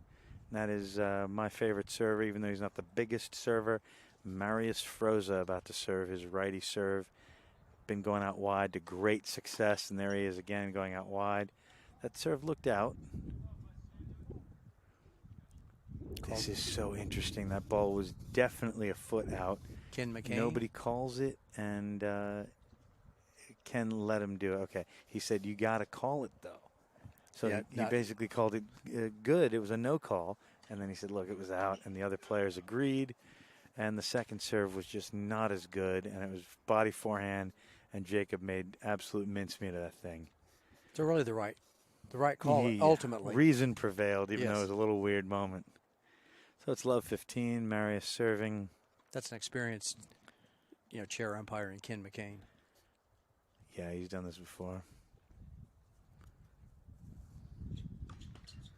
No, I mean, this is a big match, points and maybe even some money on the line. Yeah. Probably more about bragging rights than anything. I don't know.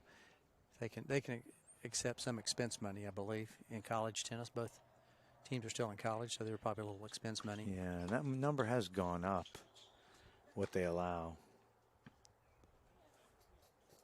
Okay, so we're at love 30. Marius thought the ball was out, and Ken McCain made the overrule, so it's love 30. I think eventually that we'll go to the all GPS-minded, like Hawkeyes. I know there's some various systems out there that can call lines really quickly and efficiently. I wonder if that'll...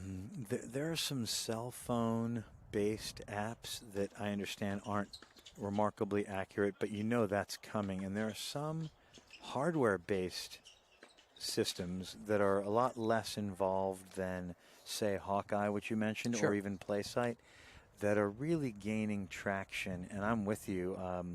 Not that I'm some huge fan of robotics and AI all the time, but I think it's fantastic that people will be able to buy these things for $200 or $300. Hook them on the net, and they make line calls. Yep. Not trying to replace lines people, but it makes it really nice for somebody like Ken McCain up in the chair to be able to have an electronic eye maybe that would be impartial. I think everything you're saying is applicable to the COVID era and beyond. There's definitely a market for that and a need for that, especially as tennis grows. The energy behind things like the DropShot Tournament Series, things like UTR in general, where there are local and regional tours, where it doesn't take a lot of air travel to travel within your region or your, maybe it's a smaller country in Europe, and you can have 30 or 40 of these in a year. Hey, nice shot. Oh, wow, it's a good comeback. Not really comeback, but I guess turning neutral into offense. Pure offense there at the end of the point there from the Texas guys. And we have a break and a 4-2 lead. As in Scottish, would they say pure magic? Pure magic, man. Pure magic. We had a nice conversation with our friend Mark Milne of 30-30 Tennis all the way in Scotland. And his accent was good, huh? Yes, it was very good. It was very Scottish. And he was in Scotland. And it was pure magic. It means good in Scottish. Craig Bell is so good. I know we talk about the research department at Tex-Mex Productions. It's basically Craig Bell. And he does all the research for some Find fun little nuggets every now and then. nuggets, connections, and it's what I like about doing this with these guys. Even though, you know, we didn't necessarily have to do a ton of research, we just interviewed the guys before. It was really kind of fun to learn more about these cats, these Texas boys, and the Woo Shock guys who we interviewed formerly on the air yesterday. Oh, it's a brilliant lob. Heavy top on that one. Like how they get up in the air. Boy. That's a rare missed volley right in the net tape. I know that's only happened once before, and he shadows it, makes it, touches hands. A lot of love and compassion. Micah Braswell just unloaded on that forehand. Unloaded, yeah. He's not getting cheated. He was up in the air at least 2 feet. You know, Yeah. He was about 7'10", not 5'10" there. You know, if AJ tried to get up 2 feet in the air, you might be in traction when he came down, right? I'm not doing that. There it is again. And he almost had it netted this time. But he's clearly going for it. Resilient. They're not leaving anything on the table, are they? No. Forgive and forget. They definitely want this second set. I mean, you predicted 3 sets. I did, and in both matches too. I did. I knew there was going to be a go in the distance 6-set kind of a day. Oh, that's a gorgeous. I mean, it looked like it was in the net. It was a change of pace, off speed kicker out wide from Micah Braswell, but I think Merkel read it just a little too well. He was not taking that. Yeah. Take that back home. I'm gonna. All right, so there we got the signal. We got a going left play. I think it might be bye-bye. Oh my goodness! Merkel what a shot! What is this? Trick Shot Tuesday? It must be. Or Casual Friday? What was this? Did he have his eyes open? That was unreal. Well, that's the shot of the tournament. That was, as ESPN would say, dun dun dun dun dun dun. Or Tex-Mex, we might say dun dun dun dun dun dun. We got a better song than that. We might say dun dun dun. We put in an extra, a little extra, musical. What's that? Extra da, yeah. So da da da da da da da. That way we're not in trouble. See, we have Tex-Mex. Yeah. So we're not having any. Yeah. ESPN won't come after us that way. You know, not too long ago on our podcast, we had Cameron Lickle on, and he cited Vanilla Ice as his first concert. And what you just said reminded me of Vanilla Ice when he was like, "Yeah, I didn't rip off Queen and David Bowie with the boom, boom, boom, boom, boom, boom, boom. I did." Boom, boom, boom, boom, boom, boom, boom. And there's that little thing. That extra note. And he really believed himself that he didn't rip off Under Pressure by Bowie and Queen. No. No way. That's not me. But I think the judge didn't think that he was being truthful. It was good. So ESPN highlight reel right there from Merkel Delian, who hits a serve at the body, and that's a pretty great return from the forehand of the lefty Jacob Bullard. Makes it love 15. That almost went in, actually. It's down to the third court. I mean, he hit a volley, and I thought, wait a minute, that go over the net? If that went over the net, that's another one. They've hit 2 shots back to back. 2 box office highlight reel kind of shots. 2 Nick Kyrgios shots in a row. Appreciate everybody watching. Thank you this for joining broadcast. us. Thank you for joining us. Appreciate you all out there in live stream land. I know there's a few of you watching at the moment. Appreciate you checking in. Tell us where you're from. We've got some comments going on. And here comes Merkel Delian. It's love 15. I formation, and it looks like Marius will be going left off Micah's return. I formation not happening anymore, going traditional.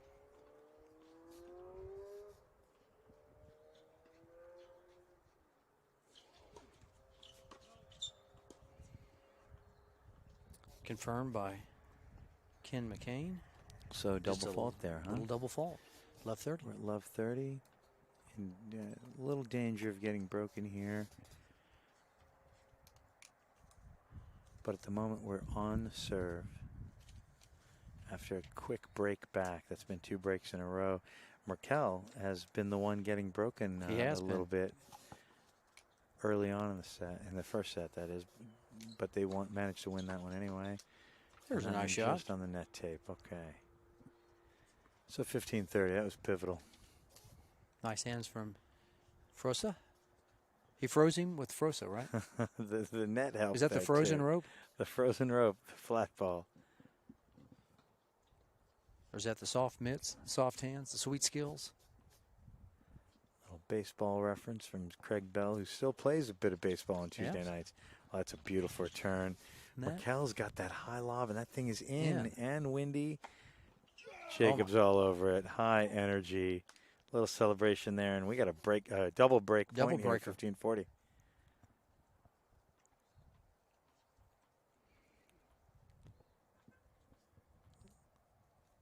The camera can probably pick up the sound, what they're talking about.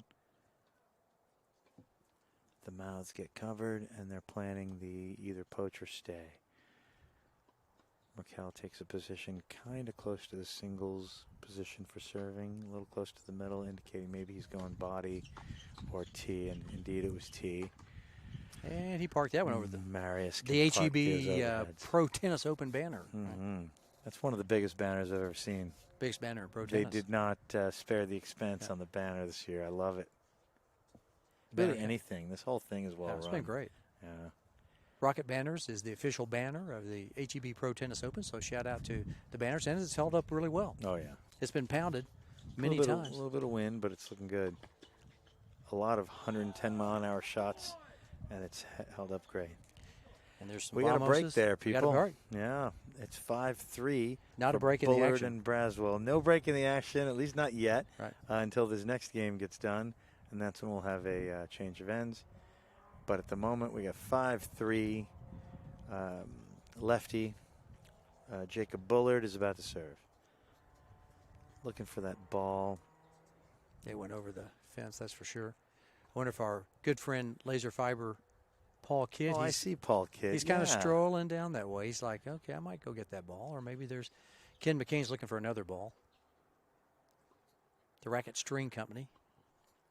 The Racket String Company. Love that byline. You're talking about laser fiber. I thought it meant about like the Racket String Company. You know, kind of like that. Should have had the Racket period, string period. Punctuation is everything, That's CB. It. Yes. So it's the Racket String Company. I can't see that far. That's why I thought they were making rackets, but I was like, oh, nope.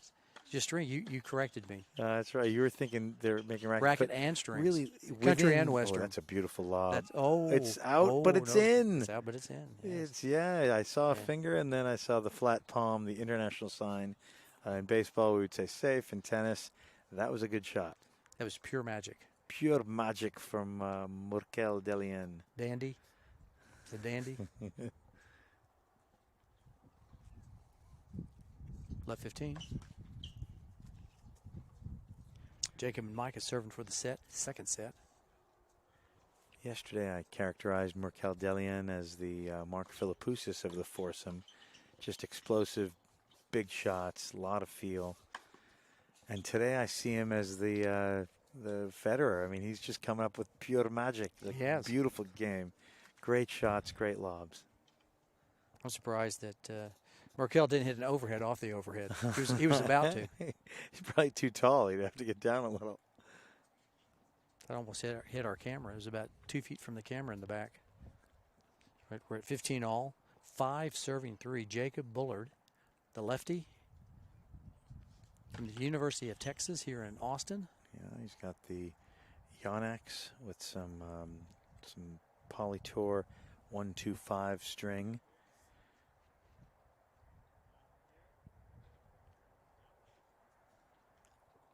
Micah Braswell calling out the signals. Yeah, a little back and forth there with where to go with the serve and where the volleyer will go, and they have switched.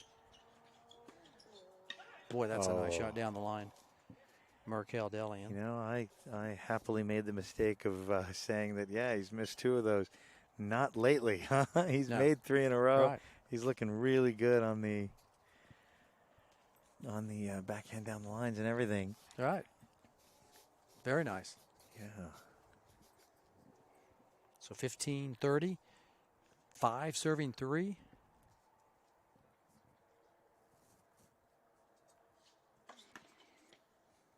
Nice day here in Austin, Texas. Seemed like the wind settled down. It did, yeah. It's like a little front kind of moved through, and then all of a sudden now it's really. Yeah, the temperature rose quickly. Oh, That's did I say twice. he's made 3 in a row? That's 4 in a row, 2 in this game. Fantastic backhand down the lines from Merkel Delian. Yeah, that's impressive. Not once, not twice, not thrice. 4, Trace, yeah. Quattro. Wow. Quattro in this set, Man. So we've got. And he hits the no look, winner. That was sick, dude. That was the best. Da-da-da-da. And here we are with the lob. Boy, that's a nice overhead. A little too cash from Merkel, but it's still break point. That was 15-40. Now it's 30-40. Jacob reaching over that net effortlessly and having a little conference with Micah. We poaching, we staying, we serving at the body or tee, maybe wide. I'd stay away from Merkel's backhand. Yeah, I mean, it's hot right now. We got to go body, I would think. You got a lefty serve. I think you pull it into his right hip, maybe. Yeah, body forehand. Definitely want to stay away from that backhand. Even though he sets up with the forehand. Yeah, he's got the forehand grip. Oh, great cross-court backhand and a huge forehand coming up. Oh, it's in the net. He wanted to dip it bad. Now we have the rare break point and set point. Boy, this 2 seconds of negativity there as he slapped his forehead with his hand. But we've got deuce. It's a deciding point right here. It is set point at the same time. So Frosto took the last one. He did, and let's Marius see. took Marius. No, it looks like Merkel wants this one. Yeah. Okay, he's Merkel's like, man, I'm not missing another one of those tiny little forehands. And if he gives me a backhand, I'm pulling the trigger as Micah is in the I formation. Oh, and he was on it right there, but gosh, in the net. AJC. So CB, I'm 2 for 2, 3 for 3, 4 for 4. I'm starting to get a little self-conscious about these guaranteed third set calls. We got to get you to go over to the 7-Eleven. We got to buy some lottery tickets. I was hoping you'd say Atlantic City or something, but no. 7-Eleven it is. We want to get some Texas lottery action, going. I mean, 'cause he is on it. Would you say that, D-Mac? and Dave the Brain? Man, this is unbelievable. I mean, AJ is just Mr. Prognosticator. Who do you think's going to win the Cowboy game? Gosh.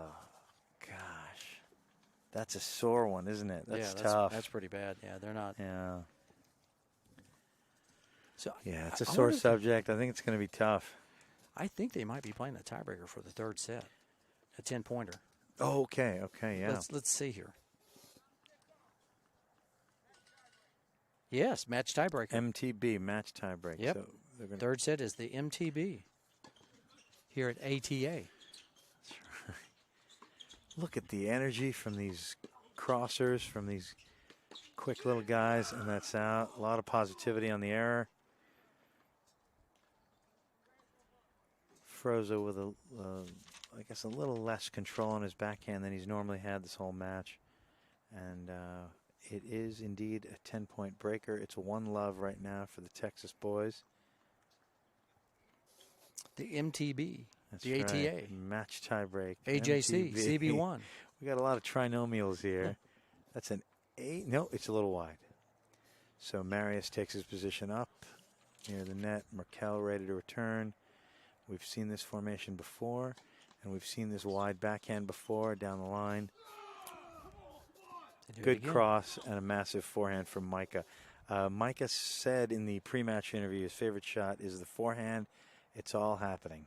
He's got a 2-love lead with a little mini break, and he's about to serve from the deuce court. So I'm sure he's going to look for a serve +1 massive forehand here. And we had 3 deciding points in both sets. That's hard to believe, isn't it? Wow. These guys are pretty dead even. 6-3 and 6-3. 3-0 for the Texas boys. A lot of momentum, and these guys are not derailing it. These Texas boys are keeping the emotions up, positivity up, and a lot of yelling, a lot of come on, let's go. I think they're into it, don't you, right now? Are they in it to win it? I think so, too. We'll do a follow-up one day when these guys play each other in the Nationals, I hope. whoever wins this, win or lose. Couple unforced errors in a row. One from Merkel, backhand in the net, and now one from Micah Braswell, forehand in the net. It is 1-3. This is very much still in play. Interesting. They're going to change after 6 as opposed to the traditional 1-4-4, tiebreaker. Because now Merkel's serving on a side that he's not normally serving from. He's been serving from the south end as opposed to the north end. Now he's folks at home. Craig is talking about the Komen tiebreak switching system, and these guys are going with more what they do in the Pro pros. League. Yeah, every 6 points. I'm sure they're going to do that. Well, that's a nice serve, great jammer. serve at the forehand. I was going to say the left shoulder, but really the left earlobe. That thing was high and rough. Yeah, he almost knocked him down. It was. Yeah. Did you have a 1 knockdown rule? TKO kind of thing, technical. TKO and the MTB at the ATA. Well done, CB1. And here's our lefty server, Jacob Bullard, with a biggie at the body. And 3-2, 4-2 now. Basically exactly what the other guy Merkel did to him 1 point ago. Boy, what a match! Yep. Final match. You knew it was going to go to the third set. You were right. That's the thing. I called it this morning, and it's happening. Right. Well, you always want the last match of the day go to the longest be the longest match of the day, right? I don't think the maintenance crew likes that stuff. No. I think they like, okay, let's clean up, let's refill the water, clean the whatevers. But outside of that, everybody watching online. We still have some people watching. Everybody broadcasting. We're all into this third one. So 4-2. 4-2. The lefty Jacob Bullard serving a big one at the tee. Marius doing well to get that back, but that's going to be parked. Oh, yeah, it's a nice shot. That's huge. Now it's 2-5, and I know 5 seems dangerous. Tennis players see the number 5 as, it's almost over to 6. Tiebreakers usually go to 7. This one is going to 10. So not as big a lead as it sounds, this 2-5 deficit right now. A lot of feel. That's great. These guys are hitting so hard that they're having to use their second hand on normally a one-handed backhand. They're actually using 2 hands. On a volley, right? That's correct. Unheard of, yeah. I mean, it happens these days now. That's what the kids are doing these days. Is that correct? Heavy pace, yeah. All right, 3 serve 5. Even dyed-in-the-wool one-handers like the Bryan brothers do it sometimes. Very nice serve. Ba-boom, parked. And it's over the fence. Night-night. We used to say night-night. Night-night. Night-night. That one's not going. You used to say, and on the way, the ball is coming to you, and you'd say night-night. Then you'd put it to bed. Right. Yeah. Right, so they're still up a break, Jacob and Micah, but miniature little mini break. 4-5, still a little tennis left. 5 serving 4. That's Micah with the serving sleeve. The righty with a biggie out wide. That's an ace. This kid has a gun. 6-4. Heard that from Ken McCain. It's really reminiscent of Zach, who is a slight guy at 5'10" also. But Zach, our singles finalist for the week, has a pretty big serve out wide too. And Micah reminds me of Zach in body type and in serve. All right, 6-4. Just a shade wide. Going for the big one at the tee, and we've got a play on the return where he wants the return. Merkel is telling Marius. Yeah, like go down the alley, and I'm staying. And I'm staying. Oh, man. Oh, that's perfectly threaded, that needle in the middle. Is that the eye of the tiger? Can we get any more? It's the thrill of the fight. You know? Rising up to the challenge of our rivals. And it's 4-7 now. Yes. Merkel's about to serve at 4-7. Merkel Delien, originally from Bolivia, makes his home at Wichita State University in Wichita, Kansas. Pretty similar places, aren't they? Bolivia, Wichita. Yeah, very similar. He chose to hit the off-speed kicker. Looks like he was going for that. Second serve. Texas boys ready to go. They're ready to pounce on this one, I think. Micah Braswell. Oh, that's a sad thing to touch the tape. It is 4-8. And we're going to have a changeover. And the Texas boys are going to switch sides, and they're 2 points away from this match.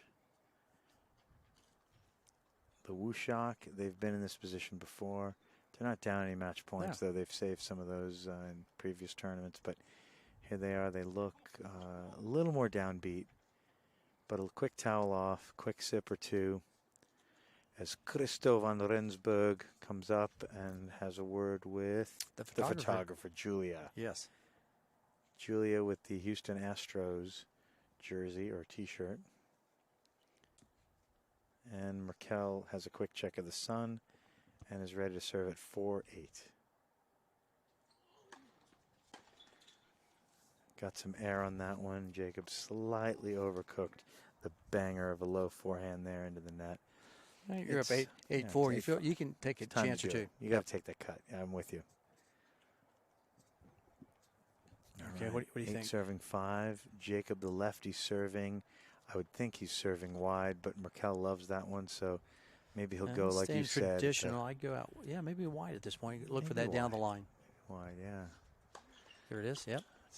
It's a of course, they're in the habit of playing those. Okay, are we going to do it again? Yes, I think. You think so? I think he'll go back. All right. I don't think he'll shy away from that. I like it because I love the opportunity for a fire down the line. It's hard to tell where it was going. It looked like it was going out wide to the backhand. Okay, Marius Frosa moves up.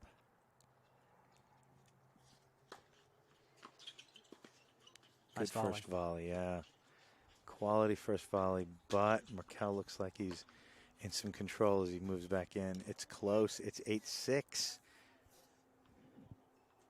Jacob gets another serve. Opportunity here to go up 9-6, or if the Texas boys lose this point, we are basically back even on serve, and Merkel's about to serve. Let's see what happens here. 8 serving 6.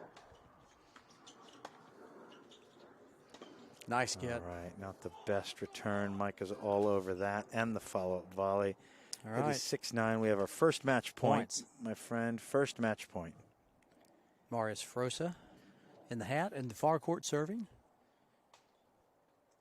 Over to the very animated with the serving sleeve. Is that the returning sleeve now? He's got the returning sleeve. Yeah, the returning sleeve.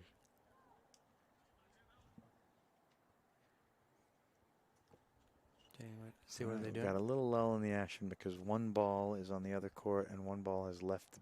Oh, here we go. There we go. Paul Kidd of Laser Fiber with a nice strike he throws. A one hopper down to home plate. He does. Boy, I think he's done that before. It wasn't too bad. All right. Here we go. All right, match point down, Marius. What a beauty. Nice serve. Nice first serve. I think he's got to get both first serves in at this point. Yeah, there have been times that he's gone kind of 0 for 2 on first serves, and he'll get down 30-love, but he's held from there. But there's no room like that in a breaker like this, especially obviously when you're down 2 or 3 match points as he is right now. 2 match points. Okay, so I bet you Jacob's going to sit on this and probably just put everything he's got into it. Power cross court? Or you yes. think that's his favorite thing.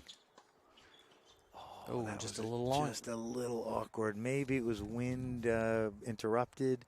Maybe he jumped higher than he needed to. I don't think he got his timing set right at the right moment because the ball was coming up. He was about ready to put it down, but I think he jumped just a little too early, and it kind of got him off balance. Yeah, and we as coaches are always talking about, put it low at their feet. That was a weird one, way above the shoulders even. 9-8. And it was strangely effective. It is match point again for the Texas players, and that's the match. Is it. Oh. Wow, game, set, and match. Sports fans. Big hug. Lots of social distancing and masks on that hug, and that was fantastic. Oh, my goodness. Nice match right there. That was 4-6. Ah, look at this. 6-3. Look at the teamwork. And 10-7. 10-8. It was 8-9. 10-8. I'm sorry, 10-8. Yeah. That's right, 10-8. To Bullard. Well, players and friends and coaches and fans at home, this has been a heck of a doubles match. We're about to reset and get the banner on the court for the trophy presentation. So I'm going to get off the air as Craig wraps. Thank you, everybody, for joining us. What a blast today. Yeah, hold on just for a couple seconds. We'll get the ceremony going here in just about 1 minute. Can you leave the camera on the the players, and we'll just go off just for a second, audio-wise, then we'll come back on here probably in about a minute and a half, 2 minutes, something like that, until we can get the audio going. Okay.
Are we live? Are we live yet? There we go. All right, everybody. Craig Bell with Tex-Mex Productions. Glad to be here today announcing the doubles finals. I think we had a really great doubles match between some really good competitors from the University of Texas and Wichita State. Let's give a hand to the boys, to the players. Also, we want to thank Christo Van Rensburg and Brian Sheffield with DropShots putting on this great event. Let's give them a hand. Very well run, all right? All right, let's get the winners. That would be Jacob Bullard and Micah Braswell. Come on up for a second. Guys, I want to hear just a couple of thoughts about your opinions on the match today. Yeah, it was obviously a really good match. Pretty back and forth in both of the first two sets, I thought. We kind of got up in the first, and then they played some really good return games to get themselves back in it, and then they were a little bit better in the end of the first set, and then I think Micah and I were talking to each other after the first, and we're like, we just really wanted to keep our energy up and keep a good presence, and I think we did that, and that's why we were able to get back into the match. But yeah, there's some really good points, and yeah, we're just glad to have won. Yeah, I just thought we did a really good job of, I mean, the match was really back and forth, especially in the first set, and I thought we just did a really good job bouncing back in the second set and then winning the tiebreaker too. Quick question, one more follow-up question. Are you all a new team at UT? Are you all looking forward to playing the season together, or what's your thoughts coming up for University of Texas and the athletics? Yeah, at UT right now, obviously last year we graduated our two seniors, Christian and Yuya, who were so good for the program. We have a pretty young team right now, but we're all really close. We have a lot of talent. We've been working hard, so you know, really looking forward to a good season for us. It also helps that we're all pretty tight-knit and get along super well and have that chemistry off the court as well. So yeah, looking forward to a good season, I think. Yeah, I'm really looking forward to a good season as well. We've all been pushing each other in practice every day, and I think it's starting to pay off a little bit too. Will we see you all together again? Will we see this team together again, possibly? Yeah, I think so. I hope so. Yeah. I mean, we really enjoy playing together. Yeah. We really enjoy playing together. So yeah, and I think we played pretty well. So yeah. I think so. Yeah, I think you guys played spectacular. That was a great match. Congratulations once again on winning the Sheffield Trophy right there. Do we want to present the trophies right now to the champions? We can take the winners' trophies for you. Let me just stand there in front for the picture. Right here. Yeah, just in the middle. I'll take one with him.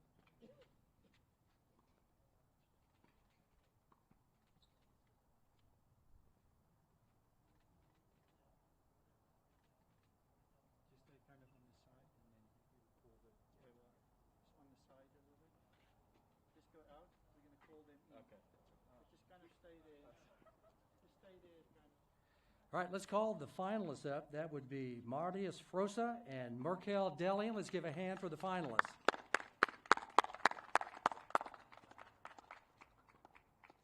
Here they are. Tell us, Marius, Merkel, tell us a little bit about what your thoughts were in today's match, and what your thoughts are maybe even for the upcoming season, and what do you think? I think it was a very close match. Good job, guys. You played important moments unreal, and I think it happened what it happened. It's not easy to get the lose so close, the tiebreak, but I think that those guys will be good in the future, and I'm very happy for them. I wish them good luck. I also want to thank to everyone who did this tournament possible. Thank you so much. It's a great tournament, great organization. Thank you so much. I think that Mario said most of it already. Congrats to the guys that played a great tournament, great match today, and thanks to for all the people that made this tournament possible. Thank you all very much. Come get your finalist trophies.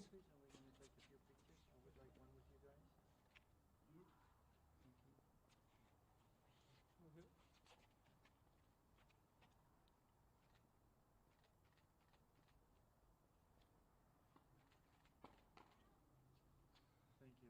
And then all four together, please.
All right, fans of the great game, we are at the end of the road, aren't we, AJC? We are. That was a great weekend, Craig Bell. What a blast and incredible tennis. Oh my goodness, man! This was really awesome to be here at the HEB Pro Tennis Open in Austin, Texas.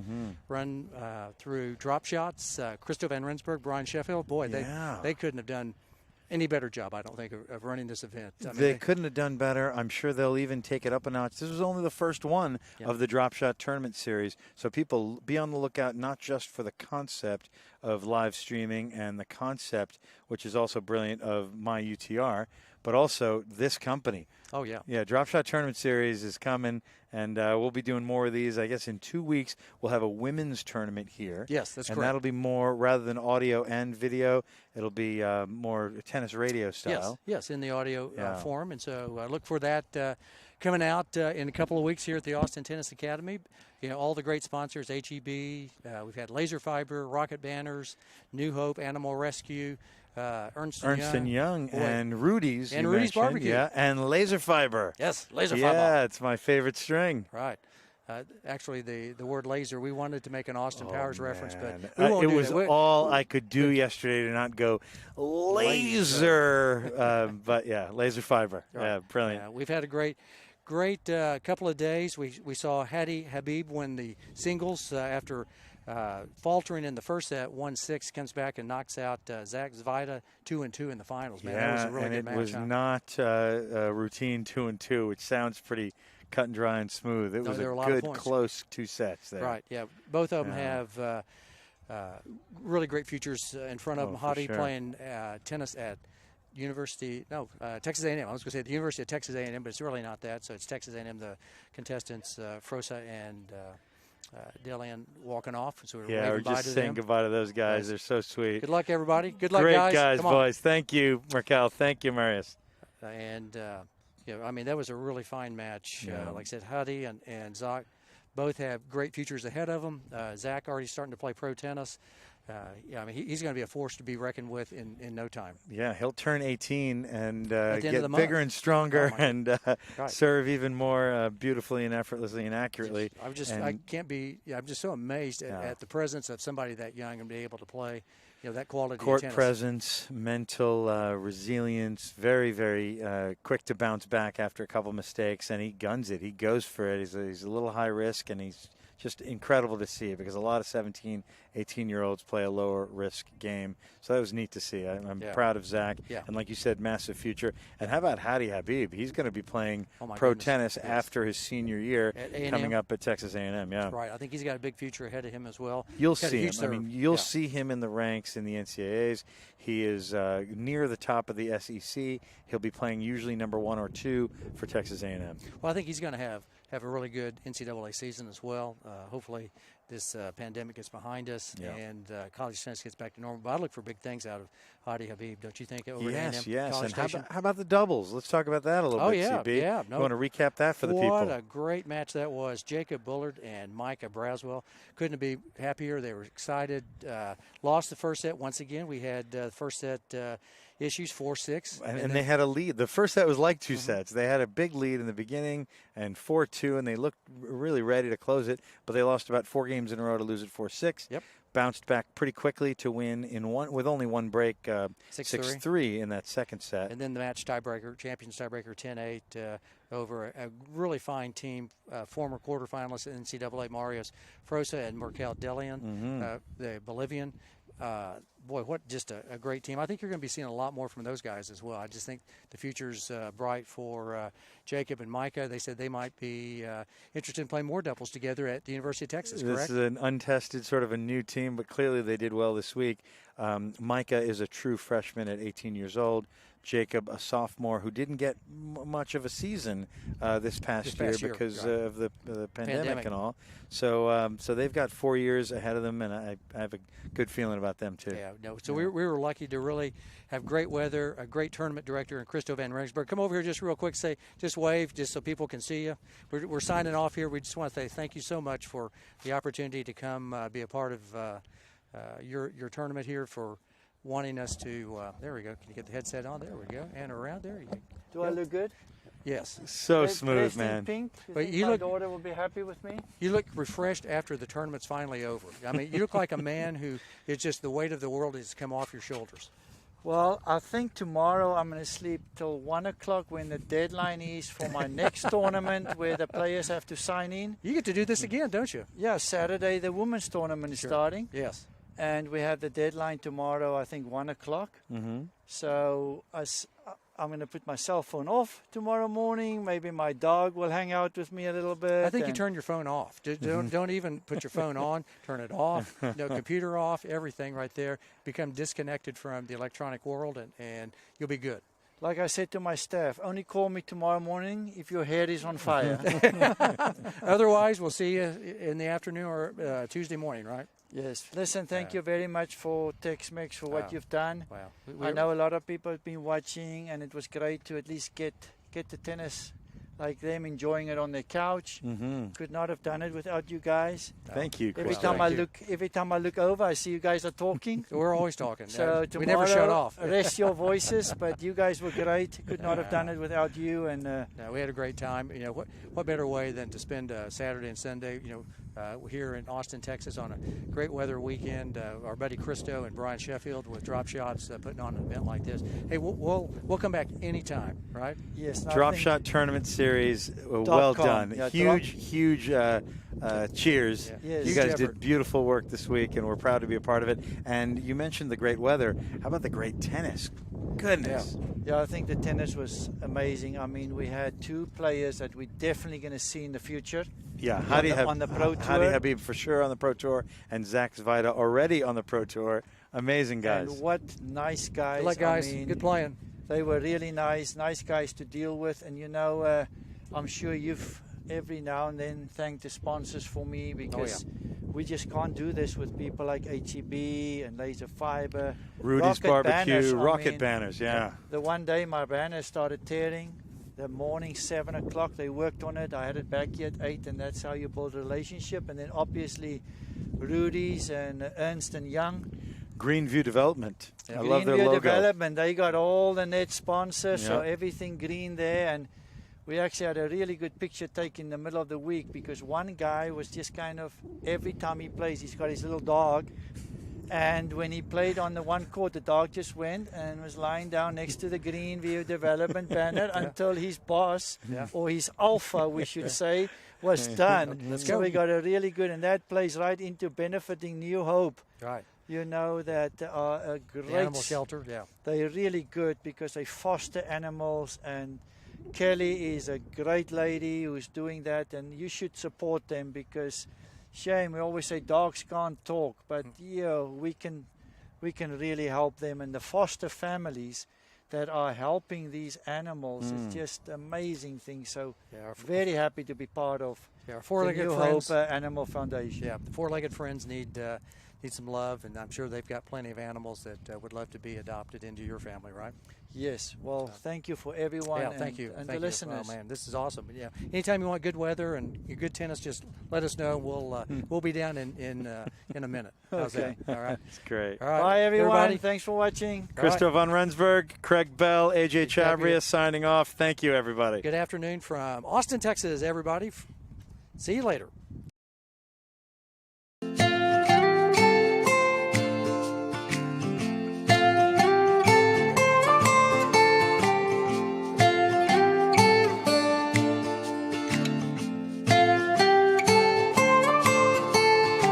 At New Hope Animal Rescue, we take the lost, abandoned, injured, disabled, abused, heartworm positive, elderly, neglected, orphaned, and we give them hope. Help us provide homeless pets with the medical care and emotional rehabilitation they need. Help us give them hope by donating, volunteering, or fostering.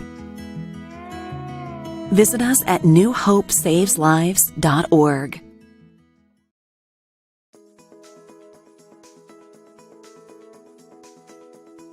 Sir, it's time for your meeting. You must like tennis a lot. Not just like, I love tennis. It's time for Brian, the Fortune's 40 Under 40 energy executive, to change out of his tennis clothes and get back to his real life with its business meetings. Did anyone find the tennis player like I asked for last month? Sir, we found a potential candidate. His name is Christo van Rensburg. Siri, give me more information on Christo van Rensburg. Christo van Rensburg is an Olympian, Grand Slam winner, top 20 singles player, and world #1 doubles team in the world. Why are you all laughing? I think he is better than you. You think? Can you set up a meeting with Christo and I? Hello, Christo. I have a tennis idea, and I always start my ideas on whiteboard.